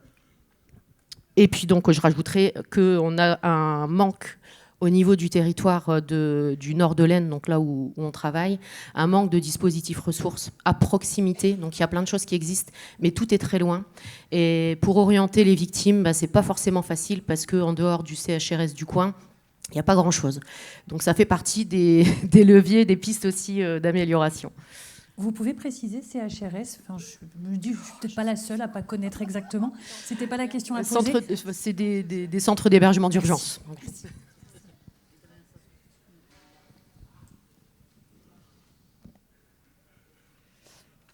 Donc on va vous présenter un retour de l'enquête quantitative, donc plutôt de l'analyse des questionnaires pour l'instant, puisque les focus group et les entretiens sont en cours, mais on a aussi quelques éclairages qu'on va pouvoir vous livrer. Pour les répondants, donc on a eu 217 répondants au questionnaire, 16% d'hommes, 84% de femmes. Ça, on le sait parce que dans le travail social, c'est majoritairement des femmes, donc on n'est pas étonné des résultats. Et dans les réponses qu'on a eues, c'est principalement issu du territoire du Nord et du Pas-de-Calais. Et ça, c'est plutôt lié aussi à l'ancrage historique du Créail, puisqu'on était beaucoup plus présent dans l'ex-Nord-Pas-de-Calais que dans l'ex-Picardie. Donc, on essaye de trouver du coup un équilibre dans les entretiens et les focus group et d'aller sur les territoires de l'Aisne, la Somme et de l'Oise. Alors, concernant les établissements, quand on avait envoyé l'enquête, on avait ciblé pour la plupart, en tout cas, ciblait plutôt les établissements d'accompagnement, donc services d'accompagnement à la vie sociale, SAMSA, et aussi on avait ciblé en tout cas les hébergements qui accueillaient des personnes en situation de handicap. Et alors, il y a un établissement qu'on n'avait pas ciblé, qui est revenu beaucoup, ce sont les établissements de services d'aide par le travail, les ESAT, où ils rencontrent énormément la difficulté de la violence conjugale, parce qu'effectivement là, c'est les premiers éclairages qualitatifs. On a pu rencontrer des professionnels de ces établissements qui nous disent qu'effectivement, c'est un lieu de rencontre, où effectivement la violence conjugale est là tout le temps, parce qu'effectivement les couples se forment au sein de l'ESAT, se déforment aussi, et donc effectivement c'est là aussi où il y a de la violence conjugale, et donc ils accompagnent beaucoup, même si c'est pas leur cœur de métier, ils accompagnent beaucoup en tout cas les femmes victimes de violences conjugales, et ils sont aussi, en tout cas ils essayent de mettre en place en tout cas des moyens adaptés pour pas que les victimes et les auteurs se croisent, mais en tout cas c'est une problématique dans ces établissements de services d'aide par le travail. On avait après fait une communication assez large, donc on a eu effectivement les travailleurs sociaux, je ne vais pas revenir là-dessus, mais les infirmiers, en fait tout le personnel qu'il y a dans les établissements sociaux et médico-sociaux. Mais alors un acteur qu'on n'avait pas non plus ciblé, ce sont les mandataires judiciaires à la protection des majeurs. Alors c'est vrai qu'effectivement dans les établissements, la plupart en tout cas des personnes qui sont concernées ont une mesure de protection juridique, et il semblerait en tout cas que la place du mandataire judiciaire à la protection des majeurs dans en tout cas l'accompagnement de ces victimes de violences conjugales, elle pose question. Alors, à la fois pour le mandataire se demande, effectivement, il se trouve aussi en difficulté, mais aussi pour les professionnels du médico-social. Alors ça, on a pu le voir avec les entretiens, de se dire, est-ce que je l'informe ? Alors, il y a des bonnes pratiques où il y a de l'information du mandataire. Il y a des pratiques où il n'y a pas d'information, et il y a même des pratiques où on se dit c'est lui qui doit faire, c'est pas moi, le mandataire dit la même chose et du coup personne ne fait rien. Donc voilà, c'est aussi nous dans notre recherche, en tout cas on s'est dit qu'il fallait aussi clarifier le rôle du mandataire et la place qu'il a auprès des professionnels aussi dans l'accompagnement de ces victimes de violences conjugales.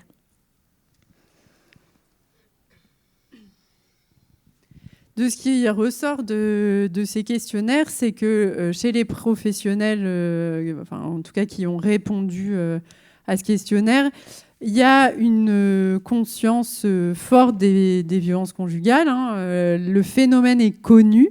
Alors ça, c'est aussi lié à toute la médiatisation dont on a parlé avant, qui met en avant ce phénomène, et donc on identifie mieux comment ça s'installe et ce qui arrive, mais on connaît mieux aussi les différentes formes qu'a pu présenter Pauline. Mais par contre, le repérage par les professionnels, il est vraiment difficile. Et donc, du coup, ça a du mal à se traduire dans les actes. On est capable de dire il y a de la violence psychologique ou physique.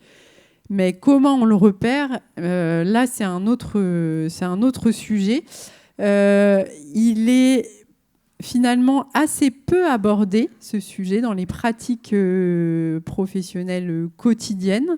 Les professionnels s'interrogent sur des situations, mais verbalisent peu auprès des personnes. Et ce qui est mis en avant, souvent, c'est l'équilibre entre le respect de l'intimité et la protection des personnes. Ça, c'est arrivé souvent dans les focus group. C'est-à-dire que les professionnels perçoivent pas bien la limite entre ce qui relève de la vie privée des personnes et leur vie de couple et ce qui relève de la violence conjugale. Alors, ça a été dit en introduction par Madame Poulet et par Monsieur Chevalet, mais il y a vraiment une connaissance insuffisante des professionnels. Alors, à deux niveaux, en interne de l'établissement, sur les procédures de signalement. Quand j'ai une situation comme ça, à qui je remonte ? Alors, j'en fais une généralité, mais pas dans tous les établissements. C'est comme ça, il y a des établissements où c'est clair. Mais effectivement, en interne des établissements, on se rend bien compte que quand il y a une situation de violence conjugale, les personnes ne savent pas vers qui se tourner. Il y a quand même très peu de référents vie intime, affective, sexuelle, les référents qui sont effectivement évoqués dans la circulaire de 2021, qui est, je rejoins aussi, alors je dirais peu connues, mais voire pas connues du tout. Donc les procédures de signalement, effectivement, c'est pas connu. Et puis voilà, vers qui se tourner, vers qui je m'oriente? Est-ce que c'est la chef de service? Est-ce que c'est un référent? Est-ce qu'on a une personne identifiée au sein de notre établissement? En tout cas, ça, les professionnels sont vraiment, en tout cas, en difficulté face à ça. Et puis, de la même façon, à l'extérieur de l'établissement, c'est ce qu'on disait. Alors, soit il y a une méconnaissance vraiment des dispositifs de soutien liés aux violences conjugales. Vraiment, il n'y a pas de connaissance là-dessus sur ce qui existe. Ou en tout cas, parfois des proximités ou des milieux, en tout cas ruraux, qui complexifient encore la tâche. Et puis pareil, en tout cas, il n'y a pas de connaissance des professionnels, ou très peu en tout cas, sur quelles sont les procédures judiciaires et ou administratives, comment on fait. Il faut aller voir le médecin parce que comme ça, au moins, on a des preuves. Enfin, voilà, effectivement, tout ça, effectivement, c'est peu connu par les professionnels. Madame Bolus, du coup, vous avez mis en place dans votre établissement quelques actions pour soutenir les professionnels face à ces situations de violence conjugale. Est-ce que vous pouvez nous en partager quelques-unes ? Oui, alors déjà, nous, on a la chance d'avoir une procédure de signalement des événements indésirables qui est connue par les professionnels et qui est appliquée. Donc, chaque situation, chaque fois où un professionnel a pu observer des faits de violence de façon générique, on sort du cadre des violences conjugales. Ça fait systématiquement l'objet d'un signalement par écrit, donc à moi-même, donc qui le refait remonter à la directrice. On reçoit les personnes concernées, la victime et l'auteur. On prévient l'auteur qu'on va avertir les autorités compétentes de ce qui s'est passé. On prévient la victime. On propose à la victime de l'accompagner dans une démarche de dépôt de plainte. On lui propose de l'accompagner dans toutes les démarches, c'est-à-dire l'accompagner chez le médecin, l'accompagner à la gendarmerie. Alors, je me permets du coup de faire la petite parenthèse. Il y a une grande méconnaissance, en tout cas par chez nous, des services de gendarmerie qui nous sortent toujours la carte de non, il y a une mesure de protection, on ne peut pas prendre la plainte. Ça nous freine énormément dans les accompagnements, puisqu'en fait, il n'y a pas besoin d'avoir le curateur ou le tuteur à côté de soi. Tout le monde est en mesure de porter plainte. Et ça, c'est un peu compliqué quand on a une femme qui est dans la démarche d'aller porter plainte, qui se dit ça y est, je vais faire quelque chose, je veux que ça change. Et puis on arrive à la gendarmerie, on nous dit ah ben non, vous n'avez pas fait la démarche en ligne avec votre tutrice, ça va pas. Donc ça, c'est vraiment un truc qu'il faut travailler auprès des services de gendarmerie et de police. Donc on a été amené, nous, dans le cadre du foyer d'hébergement, à travailler avec l'unité d'appui aux brigades territoriales de gendarmerie, puisqu'on a eu des auditions, on a eu une situation d'agression sexuelle au sein de l'établissement.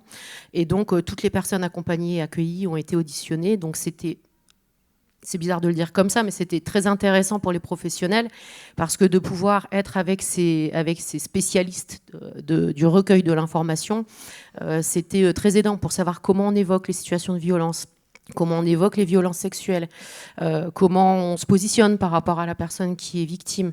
Donc c'était vraiment intéressant. Là, actuellement, on développe notre réseau de partenaires sur cette thématique. Donc, notamment, on a pris contact récemment avec Nina et Simone. On a vu qu'il y avait leur véhicule dehors. Donc, on est très content de pouvoir les revoir aujourd'hui. On a pris contact également avec une association de Fourmis. Donc, c'est une petite ville dans le sud du département du Nord qui s'appelle Aubépine, qui est une association d'aide aux victimes de violences conjugales.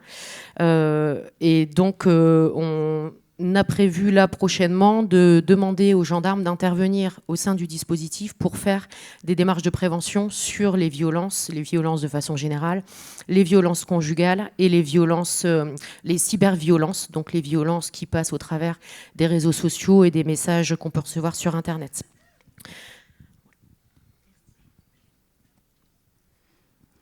Alors, dans notre questionnaire, effectivement, il y a beaucoup de besoins des professionnels sur cette thématique. Plus de la moitié des professionnels considèrent ne pas être outillés pour accompagner des victimes de violences conjugales au sein de leur établissement.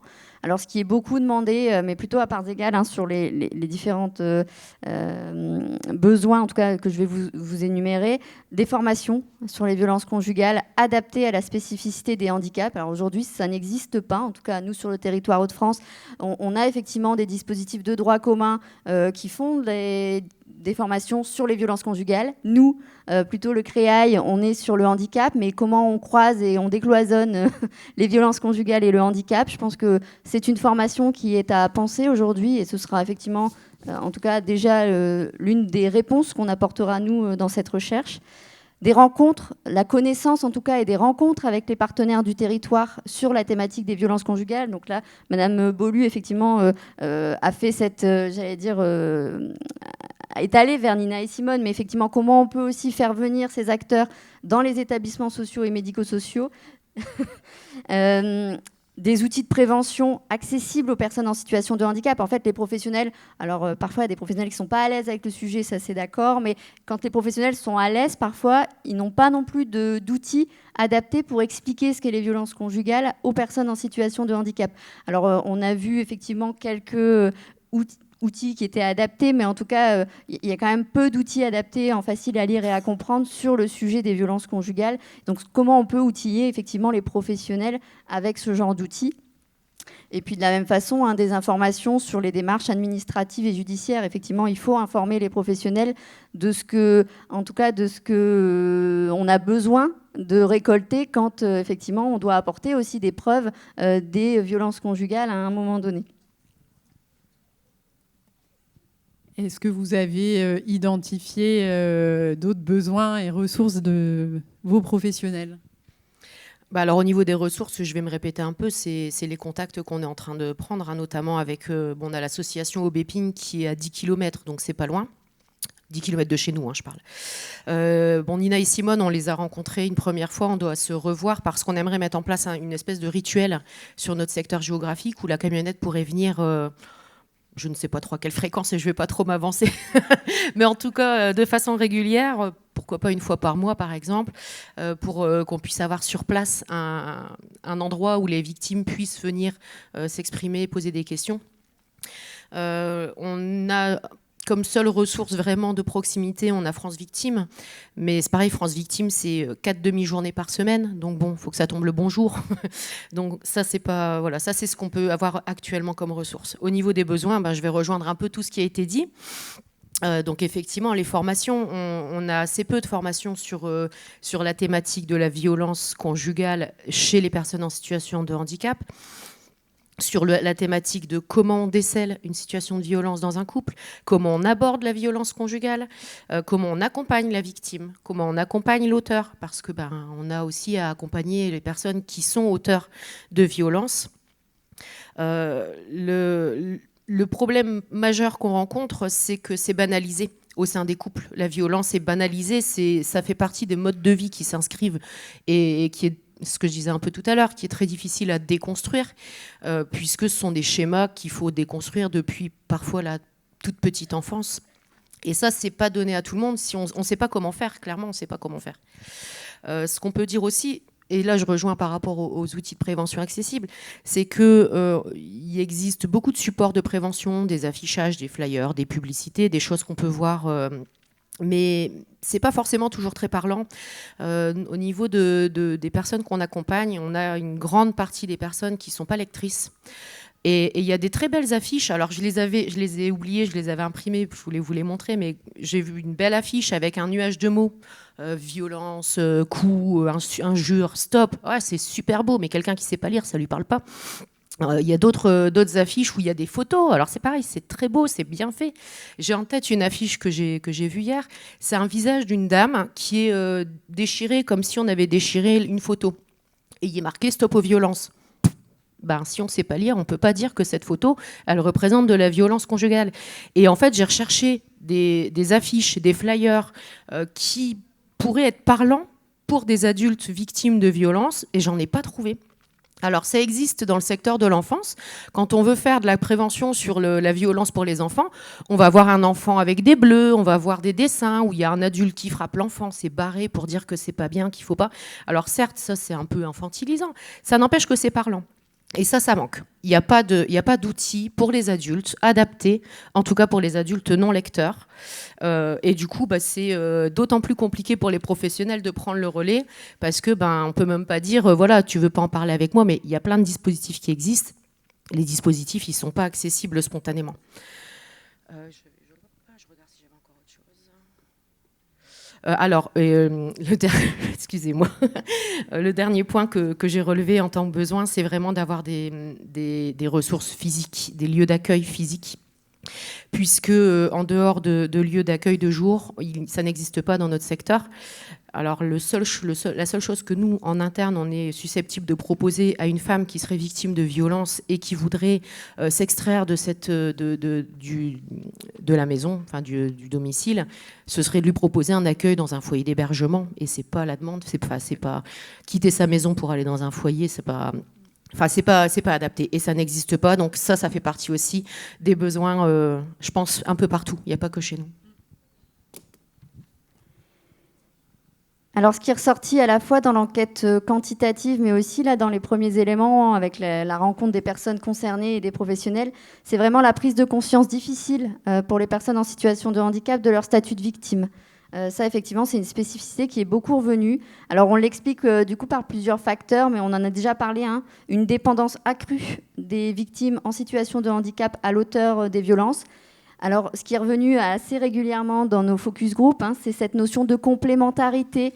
Et alors, intéressant parce que c'est revenu à chaque fois, c'est-à-dire que lorsqu'il y a un couple en situation de handicap, il semble qu'effectivement, dans le couple, les complémentarités soient accentuées par rapport au couple dit ordinaire, c'est-à-dire que l'un d'eux va compenser le handicap de l'autre.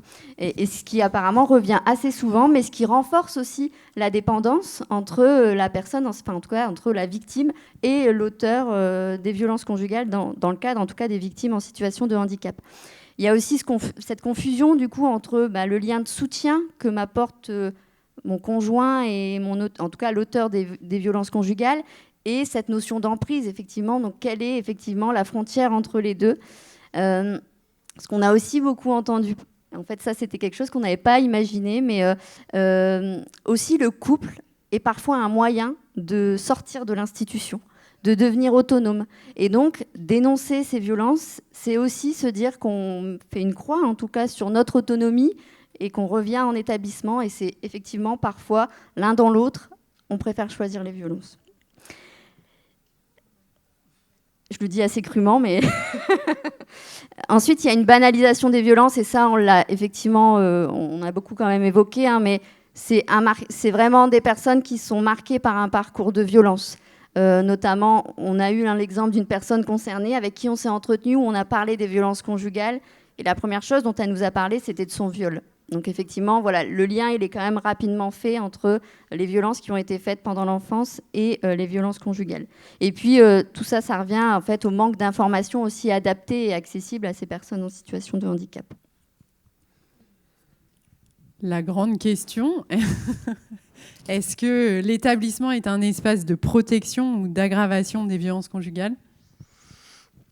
Alors, mon avis, c'est que c'est un espace d'aggravation plus qu'autre chose.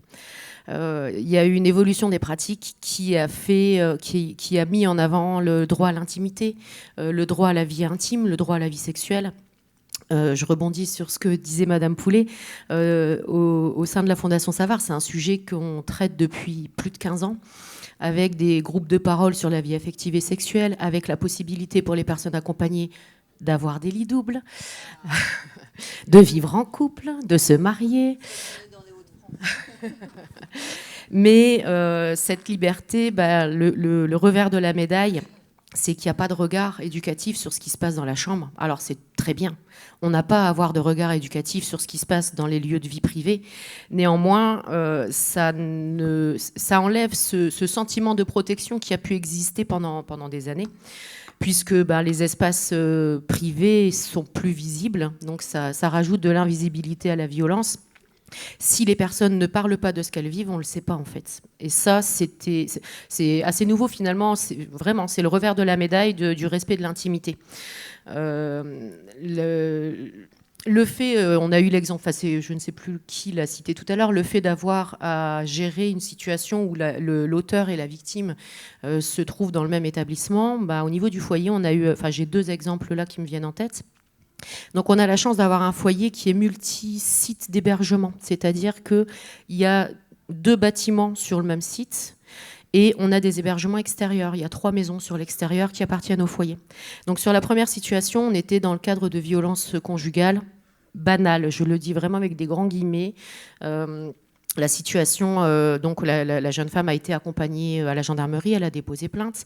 Et dans la foulée, très rapidement, le monsieur a été interpellé par les gendarmes, il a été placé en garde à vue, il est passé en comparution immédiate et il est ressorti de la comparution immédiate avec une interdiction de s'approcher de sa compagne. Ils vivent dans le même foyer. Et il y a une interdiction d'approcher pendant 6 mois. Donc on a la chance d'avoir ces sites qui nous ont permis de proposer à monsieur d'habiter ailleurs finalement pendant les 6 mois. Deuxième problématique, il travaille dans le même ESAT. Donc forcément, interdiction d'approcher, il a fallu des ajustements, des aménagements pour qu'ils puissent continuer l'un et l'autre à avoir une activité professionnelle. Encore une fois, on a la chance que les ESAT dans lesquels ils travaillent ont également 2 sites, donc tout a pu s'organiser parfaitement correctement. Donc je dirais que cette situation, elle a été assez facile. Et la deuxième situation qui me vient en tête, c'est la situation que j'ai évoquée tout à l'heure avec l'agression sexuelle d'un monsieur qui a agressé sexuellement plusieurs personnes au sein du foyer. Et lui, il n'y a pas eu de comparution immédiate. Donc lui, il est resté au foyer pendant plusieurs semaines, pour ne pas dire plusieurs mois, dans le même foyer du coup que toutes ces victimes qui continuaient à le croiser tous les jours, qui continuaient à partager les espaces communs. Mais ce monsieur, on avait la crainte de le déplacer, de le mettre dans une maison dans laquelle on n'aurait pas de regard, parce qu'on craignait qu'il puisse y avoir de la récidive à l'extérieur. Donc on s'est retrouvé dans une situation vraiment très inconfortable, parce que la justice a tardé énormément à gérer la situation.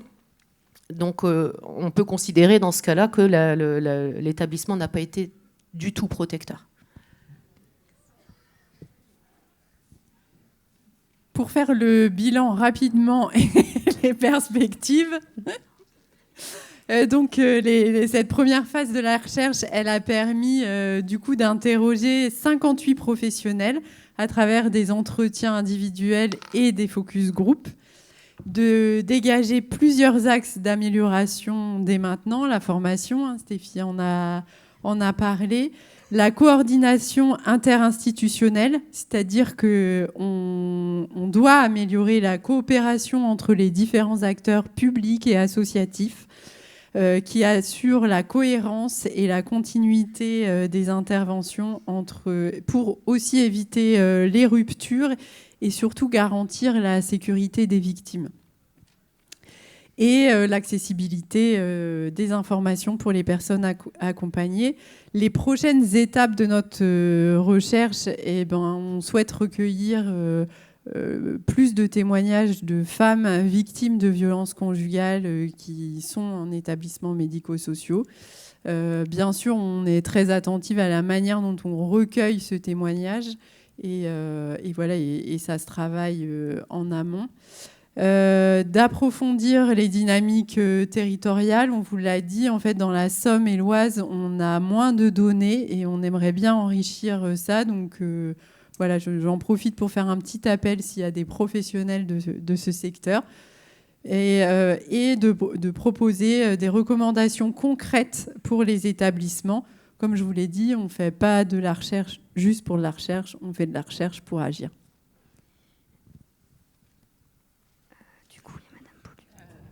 Juste en quelques mots, pourquoi vous avez décidé de participer à cette recherche ?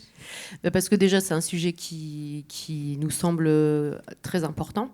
Et toutes les interventions que vous serez amenés à faire dans les établissements permettront aux professionnels de se questionner sur la question des violences conjugales. Parce que, comme disait Madame Poulet, on a toujours tendance à penser que ça n'arrive pas chez nous. Et le fait de se poser, de se questionner, de questionner ces pratiques, ça permet de prendre les choses en considération et de mieux accompagner. Donc, si ça permet ça, ce sera bien. Merci beaucoup. Vous aviez un mot de fin, Madame Lhomme ? Oui, alors, mais juste pour répondre effectivement, parce qu'on a posé la question, est-ce que l'établissement est un espace de protection ou un espace d'aggravation ? Je dirais effectivement qu'il y a les deux. C'est un espace de protection parce qu'on sait qu'il offre un cadre quand même, un accompagnement et une vigilance qui est quasi constante. En tout cas, ça c'est le principe. Mais il peut devenir assez rapidement un espace d'aggravation des violences si la parole, elle n'est pas entendue, si les violences ne sont pas repérées ou même encore si si la cohabitation, si l'organisation du lieu maintient une cohabitation, en tout cas entre la victime et l'auteur. Voilà, ce qu'il faut faire effectivement aujourd'hui, c'est renforcer beaucoup la culture du signalement, clarifier les procédures en interne et développer les partenariats avec les acteurs spécialisés. Ça semble en tout cas des leviers essentiels pour transformer ces lieux, en tout cas les ESMS, en de véritables espaces de protection. Ce travail a quand même mis en lumière la lucidité, en tout cas des professionnels qu'on a rencontrés face à la réalité des violences conjugales. Cette recherche, elle va tenter, en tout cas, de transformer ou d'améliorer l'offre et les pratiques sur le territoire et de soutenir, en tout cas, les acteurs du terrain dans l'accompagnement. Je remercie, du coup, quand même, encore une fois, le Centre Ressources Intimagir de nous avoir permis de parler, parce que, effectivement, rien qu'aujourd'hui, on a rendu visibles ces femmes victimes de violences conjugales. Alors, merci. Et puis, je voulais juste citer un mot, enfin en tout cas une phrase qui nous a été dite par un professionnel, et c'est aussi pour ne plus entendre ça, c'est-à-dire je sais que demain elle va mourir, mais je ne sais pas quand.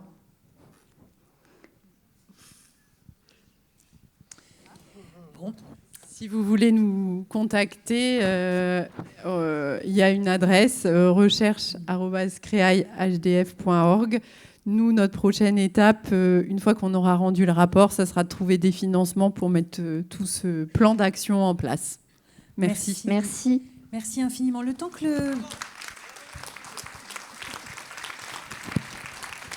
de faire passer un micro peut-être en direction de Madame Poulet. J'en profite pour vous dire, parce que vous avez suscité énormément de curiosité. On se dit, on aimerait bien savoir comment on fait un signalement, on aimerait bien avoir des réponses à tout ce que l'on vient d'évoquer. Et donc, en aparté, on se disait que dans le livrable qui vous sera transmis à l'issue de cette journée de congrès, vous aurez la possibilité de retrouver un certain nombre de réponses déjà dans le livret. Puis là, on a envie de se dire rendez-vous après l'année prochaine pour faire un état des lieux et puis continuer ce travail. Madame Poulet, souhaitez-vous réagir sur tout ce qui vient d'être dit ? Je vous ai vu plusieurs fois. Ah oui, non, mais ça a été... je pense que tout le monde, ça vous a passionné. Extrêmement, le sujet en fait, comment dire, est très très très important. Cet angle en définitive des violences.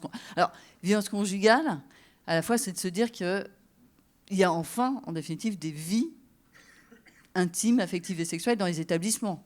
Donc ça, c'est déjà pas mal quand même, parce qu'on est en 2025. Bon, après que derrière il y ait des violences conjugales et comment, en définitive, et c'est exactement ce que vous disiez, comment on accompagne en fait les professionnels. Le sujet est extrêmement intéressant et il rejoint tout ce qu'on a dit tout à l'heure. Il y a différents points quand même. C'est quand j'entends les établissements sont des lieux de protection. Non, des établissements, c'est pas des lieux de protection. Aujourd'hui, on doit se dire qu'on est sur l'approche par les droits des personnes en situation de handicap. Aujourd'hui, ce sont des leviers qui doivent permettre les droits fondamentaux des personnes. Et donc, le droit à la vie intime, affective et sexuelle, c'est pas, comme je disais tout à l'heure, la cerise sur le gâteau. C'est pas possible de dire ça. Et donc, c'est pas des espaces de protection. Doit être des espaces permettant aussi de vivre sa vie et sa vie de couple dans les meilleures conditions. Et pour vivre sa vie de couple dans les meilleures conditions, eh bien, vous le savez parfaitement, ça appelle aussi de réfléchir l'offre médico-sociale au regard des projets, en définitive, des personnes. Donc ça rejoint, ça reboucle la question de la transformation de l'offre médico-sociale. Ce n'est pas le sujet aujourd'hui, mais ça rejoint beaucoup ces sujets-là. Et vous avez vraiment touché du doigt, en définitive. En fait, on doit traiter cette question-là dans la question des nouvelles pratiques professionnelles. Et sinon, on n'y arrivera pas et on continuera, en définitive, à générer aussi ce cercle en fait, de violence. Et c'est extrêmement important. Ce que vous avez dit aussi, qui est extrêmement intéressant, c'est le travail interministériel. C'est-à-dire que ce n'est pas seulement dans le prisme médico-social, c'est aussi, en définitive, une responsabilité de l'ensemble des secteurs. Quand vous parlez de la police nationale ou de la gendarmerie, c'est comment dire, il y a un effort, et je les vois, ils sont là-bas, non ? Il n'y en a pas là-bas. Coucou ! Venez nous voir, là. Venez, on parle de vous. C'est comment, en définitive aussi... Alors, vous êtes la gendarmerie ? Bon, on va taper un peu sur la police nationale. Non, je rigole. Les gendarmes, ils font des efforts quand même. Mais dans le recueil de la parole des personnes en situation de handicap, c'est aussi la problématique. Parce que quand vous oralisez vous venez, vous portez plainte, vous aurez les... Bon, voilà, vous êtes accompagné. Quand vous êtes en fait en difficulté aussi pour dire ce qui s'est passé, parce que vous avez un outil de communication, eh bien, la matérialisation des faits, comme on dit en droit, en définitive, doit pouvoir se prendre en compte par d'autres outils de communication. Et ça, c'est extrêmement important que la gendarmerie soit à nos côtés pour aider. Parce que sinon, quand une fois que, et vous l'avez très très bien dit, la victime, c'est difficile de porter plainte. Parce que est-ce qu'on va être cru ?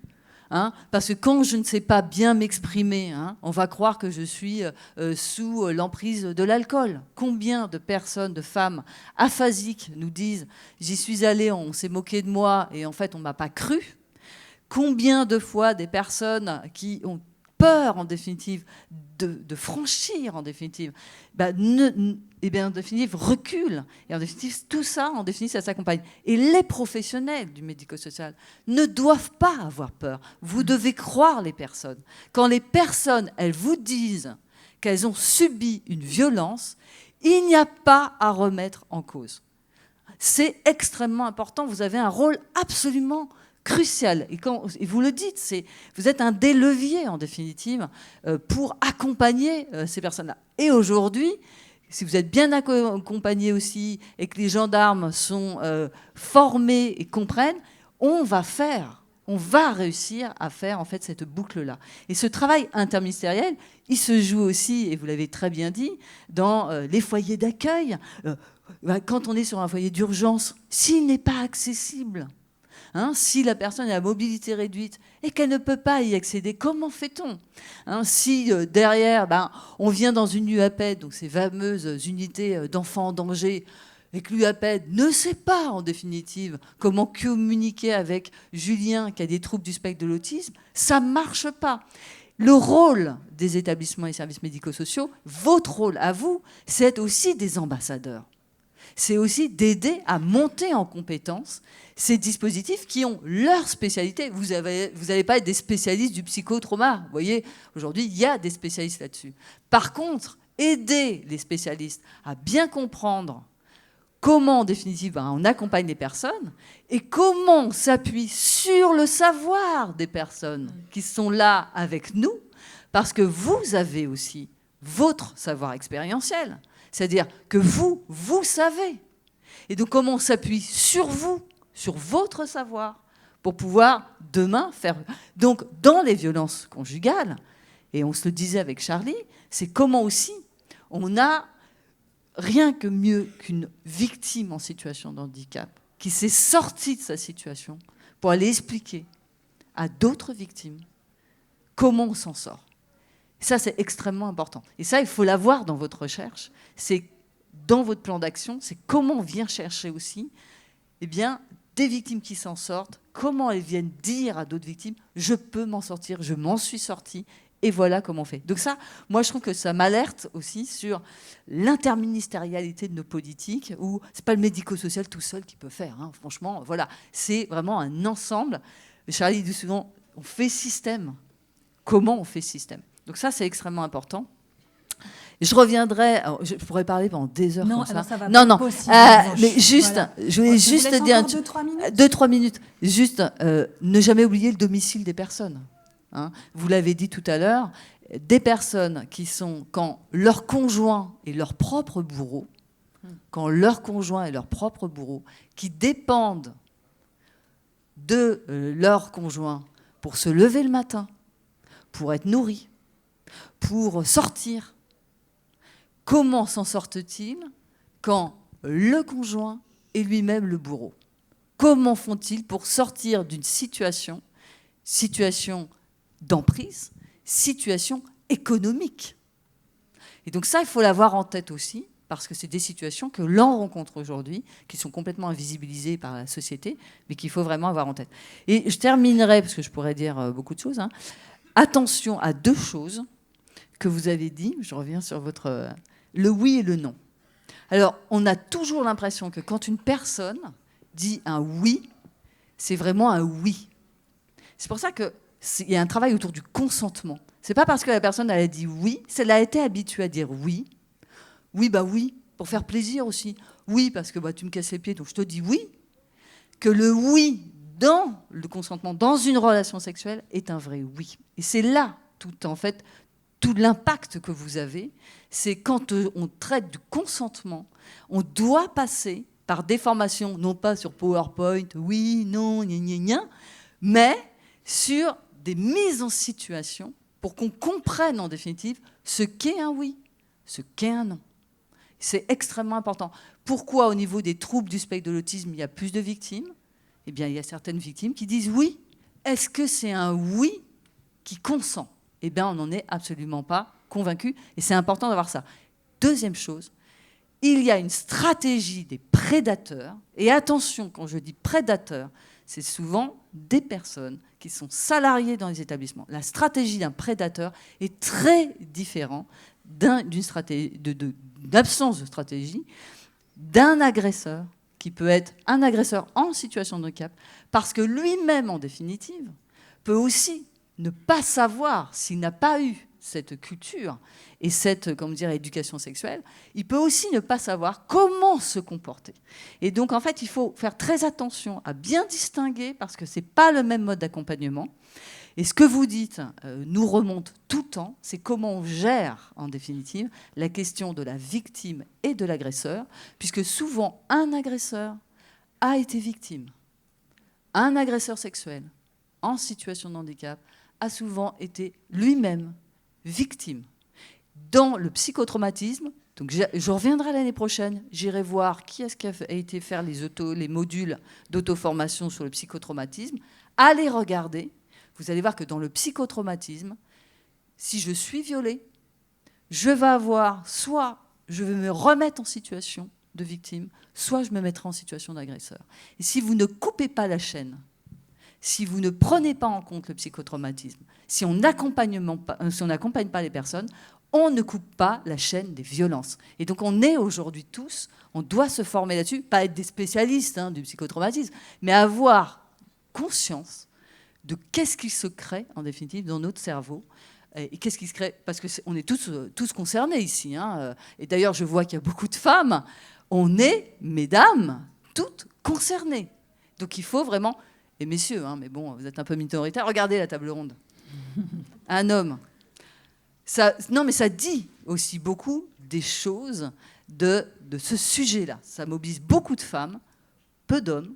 Et donc il va falloir aussi ramener les hommes dans leurs propres responsabilités. Merci beaucoup, Madame Poulet.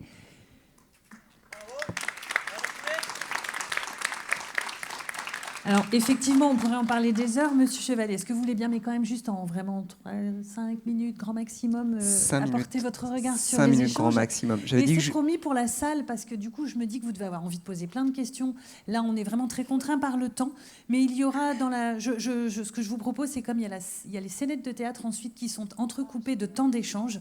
Je vous propose qu'on regroupe à ce moment-là pour que vous puissiez vraiment vous exprimer sur le sujet et éventuellement poser vos questions.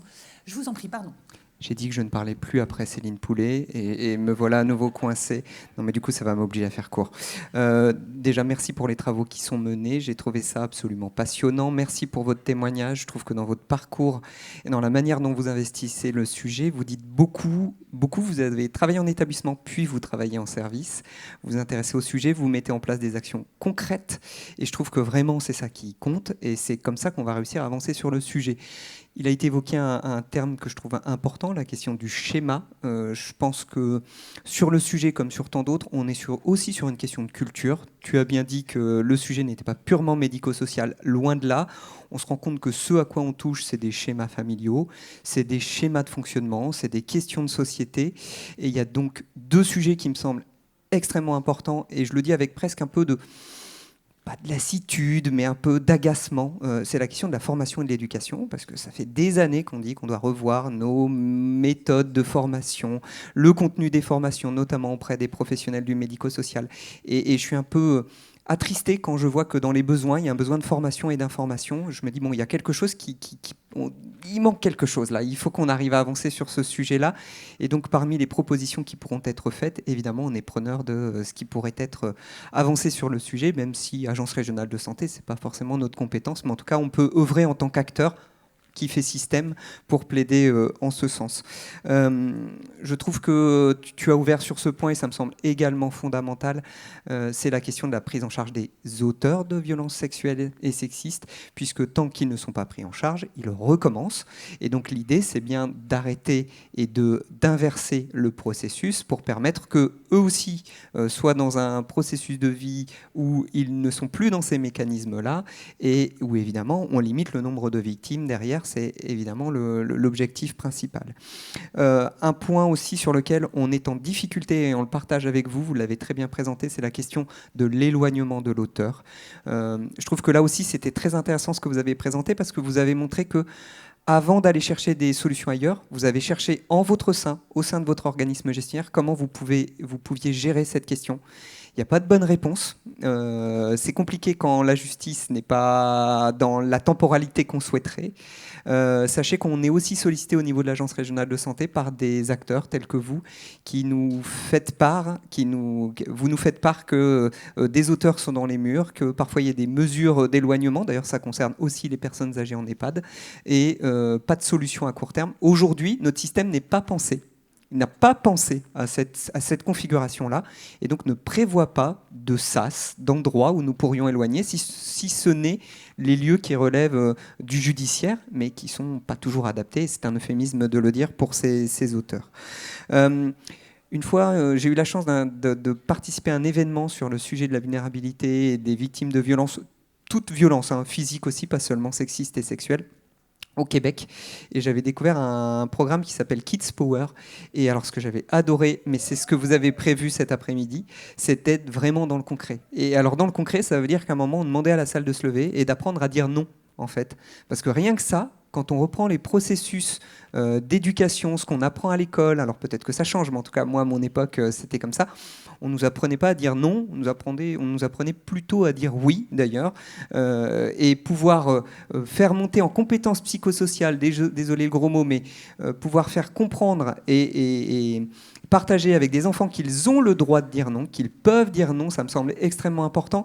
Et puis c'est aussi une manière de nous rappeler que je ne veux pas qu'on associe trop handicap et victime, parce qu'en vérité, vous avez des ressources, les personnes en situation de handicap, vous êtes capables de dire non. Notre travail à nous, c'est de pouvoir souffler sur les braises, j'ai envie de dire, vous donner des outils et être mieux à votre écoute, mais je voudrais qu'on se rappelle que ces ressources, elles existent, et notre travail, c'est de les démultiplier, de les favoriser, et non pas juste de protéger des personnes qui seraient victimes. Voilà, merci beaucoup. Merci à vous, Monsieur Chevalet.